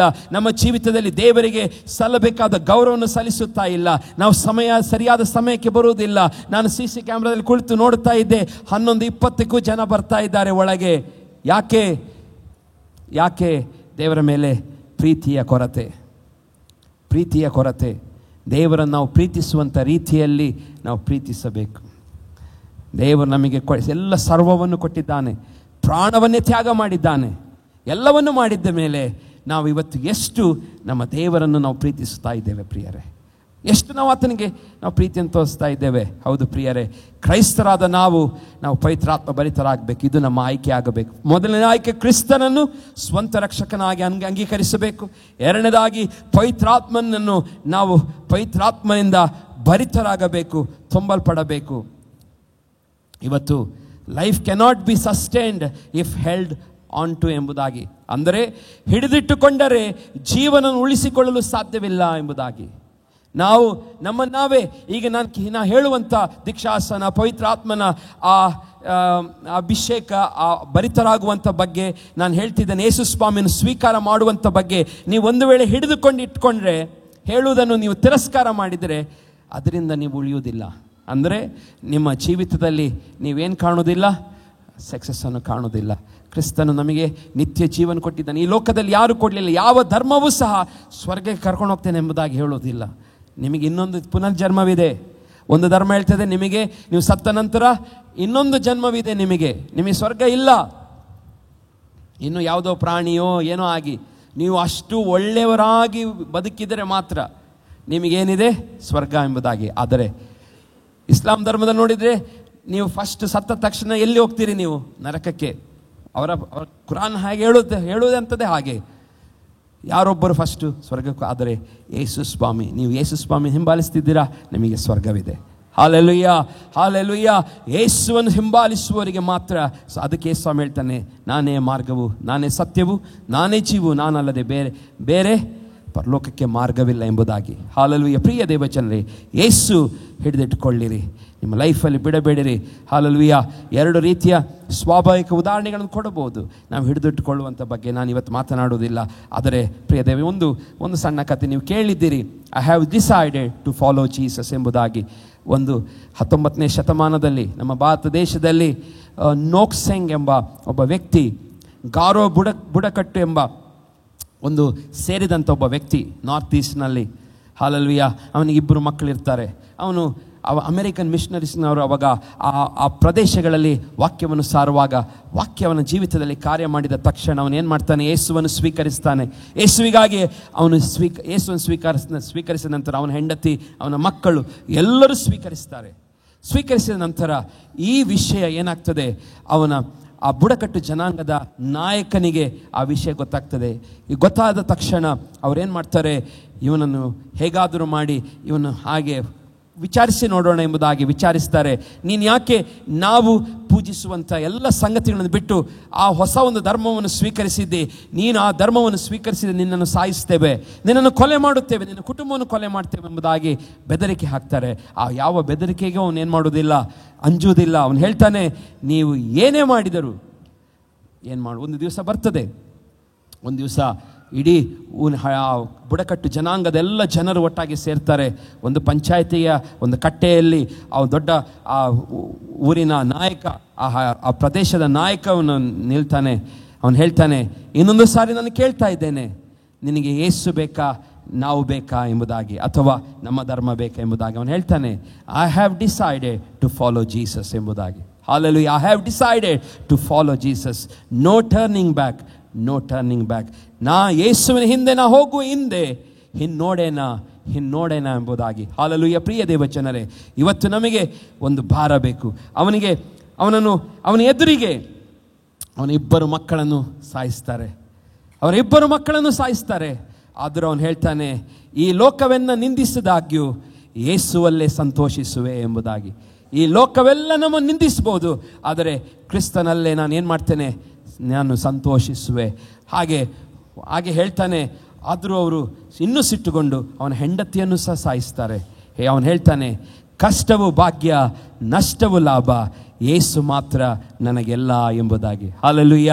ಯೇಸು ಮಾತ್ರ ನನಗೆಲ್ಲ ಎಂಬುದಾಗಿ ಹೇಳ್ತಾನೆ. ಹಾಲೆಲೂಯ. ಇಂಥ ರೀತಿಯಲ್ಲಿ ಅವನು ಇರುವಾಗ ಅವನು ಕಡೆಯದಾಗಿ ಹೇಳ್ತಾನೆ, ಎನ್ಮುಂದೆ ಶಿಲುಬೆ, ಲೋಕವು ಹಿಂದೆ, ಹಿನ್ನೋಡೇನ ಎಂಬುದಾಗಿ. ಹಾಲೆಲೂಯ. ಪ್ರಿಯ ದೇವಚನರೇ, ಇವತ್ತು ನಮ್ಮ ಇಲ್ಲಿ ಬಂದಂಥ ಕುಳಿತುಕೊಂಡಂಥ ಪ್ರತಿಯೊಬ್ಬರ ಹಾಲೆಲೂಯ ಜೀವಿತವು ಈ ರೀತಿ ಆಗಬೇಕು. ಯಾರೇ ನಮ್ಮ ಬಂದು ಗನ್ ಹಿಡಿದರೂ ಸಹ ನಾನು ಹೇಳಬೇಕು, ನಾನು ನೋಡುವುದಿಲ್ಲ, ನಾನೇ ಹಿಂದೆ ನೋಡುವುದಿಲ್ಲ. ಎನ್ಮುಂದೆ ಶಿಲುಬೆ, ಈ ಲೋಕವು ಹಿಂದೆ, ಹಿನ್ನೋಡೇನ ಎಂಬುದಾಗಿ ಹೇಳಬೇಕು. ಹಾಲೆಲೂಯ. ಪ್ರಿಯ ದೇವಚನರೇ, ಹೌದು, ಆ ವ್ಯಕ್ತಿ ಹೇಳ್ತಾನೆ, I have decided to follow Jesus. I have decided to follow Jesus. No turning back. ಇವತ್ತು ನಾವು ಸ್ವಂತ ನಿರ್ಧಾರಗಳನ್ನು ಮಾಡುವರಾಗಬೇಕು. ಇವತ್ತು ಆರಾಧನೆ, ಪ್ರಾರ್ಥನೆ, ದೇವರ ವಾಕ್ಯ ಎಲ್ಲ ಸಂಗತಿಗಳಲ್ಲಿ ನಾವೇನಾಗಬೇಕು, ಮುಂದೆ ಆಗಿರಬೇಕು. ಯಾಕೆಂದರೆ ಇವತ್ತು ನಾವಿಷ್ಟು ಸ್ವಲ್ಪ ಜನ ಈ ಉಡುಪಿ ಸಿಟಿಯಲ್ಲಿ ನಾವು ಇಲ್ಲಿ ಸೇರ್ತಾ ಇದ್ದೇವೆ. ನಾವೇ ಅಲ್ಪರೇ ನಾವು ಸ್ಟ್ರಾಂಗ್ ಆಗಿಲ್ದಿದ್ರೆ ಇನ್ನು ಉಳಿದವರನ್ನು ಹೇಗೆ ನಾವು ಸ್ಟ್ರಾಂಗ್ ಮಾಡಲಿಕ್ಕೆ ಸಾಧ್ಯ? ಹಾಲೆಲೂಯ. ಈ ಲೋಕದಲ್ಲಿ ನಮಗೆ ಒಂದು ದೊಡ್ಡ ಜವಾಬ್ದಾರಿ ಇದೆ. ಈ ಉಡುಪಿ ಜಿಲ್ಲೆಯಲ್ಲಿ ಸಭೆಯಾದ ನಮಗೆ ಒಂದು ದೊಡ್ಡ ಜವಾಬ್ದಾರಿ ಇದೆ ಪ್ರಿಯರೇ. ನಾವು ಸ್ಟ್ರಾಂಗ್ ಇಲ್ಲದಿದ್ದರೆ ಇನ್ನೊಬ್ಬರನ್ನು ಸ್ಟ್ರಾಂಗ್ ಮಾಡಲಿಕ್ಕೆ ಆಗುವುದಿಲ್ಲ. ಇವತ್ತು ನಾವೊಂದು ನಿರ್ಧಾರ ಮಾಡೋಣ ಸಭೆಯಾಗಿ, ನಾನು ಎಂದಿಗೂ ಹಿಂತಿರುಗುವುದಿಲ್ಲ, ನಾನು ಕ್ರಿಸ್ತನಿಗಾಗಿ ನಾನು ಜೀವಿಸುತ್ತೇನೆ. Hallelujah. I have decided to follow Jesus. No turning back. ಅವನ ಮುಂದೆಯೇ ಹಾಲೆಲೂಯ ಅವನ ಮಕ್ಕಳನ್ನು, ತನ್ನ ಹೆಂಡತಿ ಎಲ್ಲ ಸತ್ತೋದ್ರು ಸಹ ಆದರೂ ಹೇಳ್ತಾನೆ, ನಾನು ಏನು ಮಾಡೋದಿಲ್ಲ, ನನ್ನ ಯೇಸುವನ್ನು ನಾನು ಬಿಡುವುದಿಲ್ಲ. ಹಾಲೆಲೂಯ. ಇವತ್ತು ಪವಿತ್ರಾತ್ಮ ನಿಮ್ಮ ಸಂಗಡ ಮಾತನಾಡಿರಬಹುದು. ಆಯ್ಕೆಯಲ್ಲಿ ತಪ್ಪು ಮಾಡಬೇಡಿರಿ. ಹಾಲೆಲೂಯ. ಆದಿ ಸಭೆಯು ಆಯ್ಕೆಯಲ್ಲಿ ತಪ್ಪು ಮಾಡಲಿಲ್ಲ. ಅವರು ಪವಿತ್ರಾತ್ಮ ಭರಿತರಾದರು, ದೇವರ ಹಿಂದೆ ಹೋದರು. ಲೋಟನು ತನ್ನ ಜೀವನವೆಲ್ಲ ಹಾಳು ಮಾಡಿಕೊಂಡನು. ತನ್ನ ಮಕ್ಕಳ ಅಂತ್ಯಾವಸ್ಥೆಯು ನೀವು ಓದಿ ನೋಡಿದರೆ ಗೊತ್ತಾಗ್ತದೆ, ಬಹಳ ಭೀಕರವಾಗಿತ್ತು. ಅವನೇ ಸ್ವತಃ ದೊಡ್ಡ ದೊಡ್ಡ ಪಾಪಗಳಲ್ಲಿ ಬಿದ್ದು ಹೋಗ್ತಾನೆ. ಅಂಥ ನೀತಿವಂತನೆಂಬುದಾಗಿ ಕರೆಸಿಕೊಂಡವನು ಒಂದು ಆಯ್ಕೆ, ಅವನ ಹಾಲೆಲೂಯ ಪ್ರತಿಯೊಂದು ಜೀವಿತದ ಭಾಗಗಳಲ್ಲಿ ಅವನ ಶೋಧನೆಗೆ ಒಳಗಾಗ್ತಾನೆ, ಬಿದ್ದು ಹೋಗ್ತಾನೆ. ಲಾಸ್ಟಿಗೆ ಅವನ ಪರಿಸ್ಥಿತಿ ಚಿಂತಾಜನಕ. ಹಾಲೆಲೂಯ. ಸೊದೋಮ್ ಗೋಮರ ಬಗ್ಗೆ ನೋಡುವಾಗ ಸೊದೋಮ್ ಗೋಮರ ಪಾಪದಿಂದ ತುಂಬಿತ್ತು. ದೇವರು ನ್ಯಾಯವನ್ನು ತೀರಿಸುತ್ತಾನೆ ಆ ಸೊದೋಮ್ ಗೋಮರಕ್ಕೆ. ಬೆಂಕಿಯಿಂದ ಇವತ್ತಿಗೂ ನೀವು ಯೂಟ್ಯೂಬ್ನಲ್ಲಿ ಹೋಗಿ ಚೆಕ್ ಮಾಡಿ ನೋಡಿರಿ. ಆ ಸೊದೋಮ್ ಗೋಮರ ಅವತ್ತು ಆ ಸುಟ್ಟು ಹೋದಂಥ ಸೊದೋಮ್ ಗೋಮರ ಇವತ್ತಿಗೂ ಅದಿದೆ. ಆ ಪ್ರದೇಶದಲ್ಲಿ ಇವತ್ತಿಗೂ ಒಂದು ಸಣ್ಣ ಒಂದು ಸಸಿಯೂ ಬೆಳೆಯುವುದಿಲ್ಲ. ಯಾಕೆಂದರೆ ಅದು ಸಂಪೂರ್ಣವಾಗಿ ಬೆಂಕಿ ಗಂಧಕಗಳಿಂದ ಏನಾಯಿತು, ಅದು ಬಂದು ಸುಟ್ಟೋಗಿ ಸಲ್ಫರ್ ಕಂಟೆಂಟ್ ಆ ನೆಲದ ಮೇಲೆಲ್ಲ ಇರೋದರಿಂದ ಅಲ್ಲಿ ಬೆಳೆಯೇ ಬೆಳೆಯುವುದಿಲ್ಲ. ಸೈಂಟಿಸ್ಟ್ನವರು ಇತ್ತೀಚೆಗೆ ರಿಸರ್ಚ್ ಮಾಡುವಾಗ ಆ ಭೂಮಿಯನ್ನು ಎಕ್ಸ್ಕವೇಟ್ ಮಾಡುವಾಗ ಅಲ್ಲಿ ಸಲ್ಫರ್ ಕಂಟೆಂಟ್ ಸಿಕ್ಕಿದೆ ಎಂಬುದಾಗಿ ಅಲ್ಲಿನ ಆ ಸಂಶೋಧನೆಯಲ್ಲಿ ಅವರು ಹೇಳಿದರು. ಅಂದರೆ 2000 ವರ್ಷಗಳ ಹಿಂದೆ ದೇವರು ಮಾಡಿದ ಕಾರ್ಯಕ್ಕೂ ಇವತ್ತಿಗೂ ಪ್ರೂಫ್ ಇದೆ. ಹಾಲೆಲೂಯ. 2000 ವರ್ಷಗಳ ಹಿಂದೆ, 2-3 ವರ್ಷಗಳ ಹಿಂದೆ ದೇವರು ಮಾಡಿದಂಥ ಕಾರ್ಯಕ್ಕೆ ಇವತ್ತು ಆರ್ಕಿಯಾಲಜಿ ಡಿಪಾರ್ಟ್ಮೆಂಟ್ ಪ್ರೂವ್ ಕೊಡುತ್ತದೆ, ಅದು ಅಂಥ ಸೊದೋಮ್ ಗೋಮರ ಒಂದು ಬೆಂಕಿಯಲ್ಲಿ ಒಂದು ಸಾರಿ ನಾಶವಾಗಿತ್ತು ಎಂಬುದಾಗಿ. ಹಾಲೆಲೂಯ. ಯೂಟ್ಯೂಬ್ ಹೋಗಿ ನೀವು ಮನೇಲಿ ಹೋಗಿ ನೋಡಿ, ಅಲ್ಲಿ ಬಹಳ ನಿಮಗೆ ರೋಮಾಂಚನವಾಗುತ್ತದೆ. ಅಲ್ಲಿ ಬೈಬಲಲ್ಲಿ ಬರೆಯಲ್ಪಟ್ಟಂತೆ ಯಾವೊಂದು ಸಂಗತಿಗಳು ಅದರ್ಥ ಏನಲ್ಲ, ಸುಳ್ಳಲ್ಲ, ಎಲ್ಲವೂ ಸತ್ಯವಾದಂಥ ಸಂಗತಿಗಳು. ಹಾಲೆಲೂಯ. ಸತ್ಯವಾದದ್ದು. ಆದರೆ ನಾವಿವತ್ತು ಡಿಸೈಡ್ ಮಾಡಬೇಕು, I have decided to follow Jesus. No turning back. ನಮ್ಮ ಆಯ್ಕೆಯಲ್ಲಿ ನಾವೇನು ಮಾಡೋಣ, ನಾವು ದೃಢವಾಗಿ ನಿಲ್ಲೋಣ. ನಮ್ಮ ಆಯ್ಕೆಯಲ್ಲಿ ವ್ಯತ್ಯಾಸಗಳು ಬೇಡ. ನಮ್ಮ ಆಯ್ಕೆಯಲ್ಲಿ ಸೈತಾನನಿಗೆ ಅವಕಾಶ ಕೊಡೋದು ಬೇಡ.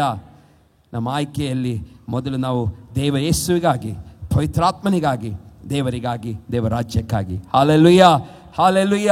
ನಾವು ಟರ್ನ್ ಮಾಡೋದು, ನಾವು ಹಿಂದೆ ತಿರುಗಿ ನೋಡೋದು ಬೇಡ. ಲೋಟನ ಹೆಂಡತಿ ಹಿಂತಿರುಗಿ ನೋಡಿದಳು, ಉಪ್ಪಿನ ಕಂಬವಾದಳು, ಅವಳ ಜೀವನ ಹೋಯಿತು. ಇವತ್ತು ನಾವು ಯಾರು ಸಹ ಅಂಥ ಅವಸ್ಥೆಗೆ ಒಳಗಾಗೋದು ಬೇಡ. ದೇವರು ನಮಗೆ ಏನು ಕೊಡ್ತಾನೆ, ನಾವು ವಾಕ್ಯದಲ್ಲಿ ಓದಿದೆವು, ಒಂದು ವೇಳೆ ನಾವು ದುಷ್ಟರಾಗಿ ಜೀವಿಸಿದರೆ ನಾವು ಹೇಗೆ ಜೀವಿಸ್ತೇವೆ ಎಂಬುದಾಗಿ ದೇವರ ವಾಕ್ಯದಲ್ಲಿ ಓದಿದೆವು. ಆ ವಾಕ್ಯ ಓದಿ ಇನ್ನೊಂದು ಸಲ ನಿಮಗೆ ನೆನಪಿಗೆ ತರ್ತೇನೆ, ಅದ ನಂತರ ನಾನು ಮುಗಿಸ್ತೇನೆ. ಕಷ್ಟ, ಶಿಕ್ಷಾನುಭವ. ಎಂಥ ವರ್ಡ್ ಅದು? ನಾವು ಒಂದು ವೇಳೆ ದುಷ್ಟರಾಗಿ ಬದುಕಿದರೆ ಶಿಕ್ಷಾನುಭವದಲ್ಲಿ ನಾವು ಇರ್ತೇವೆ. ಆ ಅನುಭವ ನಮಗೆ ದಿನ ಶಿಕ್ಷೆ, ಏನೋ ಒಂದು ಆಯಿತು, ಅದಾಯಿತು, ಇದಾಯಿತು, ಅನುಭವದಲ್ಲೇ ನಾವು ಇರ್ತೇವೆ, ಶಿಕ್ಷಾನುಭವದಲ್ಲಿ. ಅದಕ್ಕೋಸ್ಕರ ಇವತ್ತು ದೇವರಿಗೆ ಕಷ್ಟಗಳಿಂದ ಬಿಡಿಸ್ಲಿಕ್ಕೂ ದೇವರಿಗೆ ಸಹಾಯ ಆಗ್ತದೆ. ಆದರೆ ದುಷ್ಟರಾಗಿ ಬದುಕುವಾಗ ಶಿಕ್ಷಾನುಭವದಲ್ಲೇ ನಾವು ಇರುತ್ತೇವೆ. ಶಿಕ್ಷಾನುಭವದಲ್ಲಿ ನಾವು ಒಂದು ವೇಳೆ ನೀತಿವಂತರಾಗಿರ್ಬೋದು, ದೇವ ಮಕ್ಕಳಾಗಿರ್ಬೋದು, ಅನುಭವದಲ್ಲಿ ಏನಾಗಿರುವುದಿಲ್ಲ, ವ್ಯತ್ಯಾಸವಾಗಿರುವುದಿಲ್ಲ. ಆ ವ್ಯತ್ಯಾಸವಾಗಬೇಕಾದರೆ ಸಂಪೂರ್ಣವಾಗಿ ದೇವರನ್ನು ಫಾಲೋ ಮಾಡಬೇಕು, ಕ್ರಿಸ್ತನನ್ನು ಫಾಲೋ ಮಾಡೋಣ. ಹಾಲೆಲೂಯಾ. ದೇವರ ವಾಕ್ಯಗಳ ಮುಖಾಂತರ ನಮ್ಮನ್ನು ಆಶೀರ್ವದಿಸಲಿ.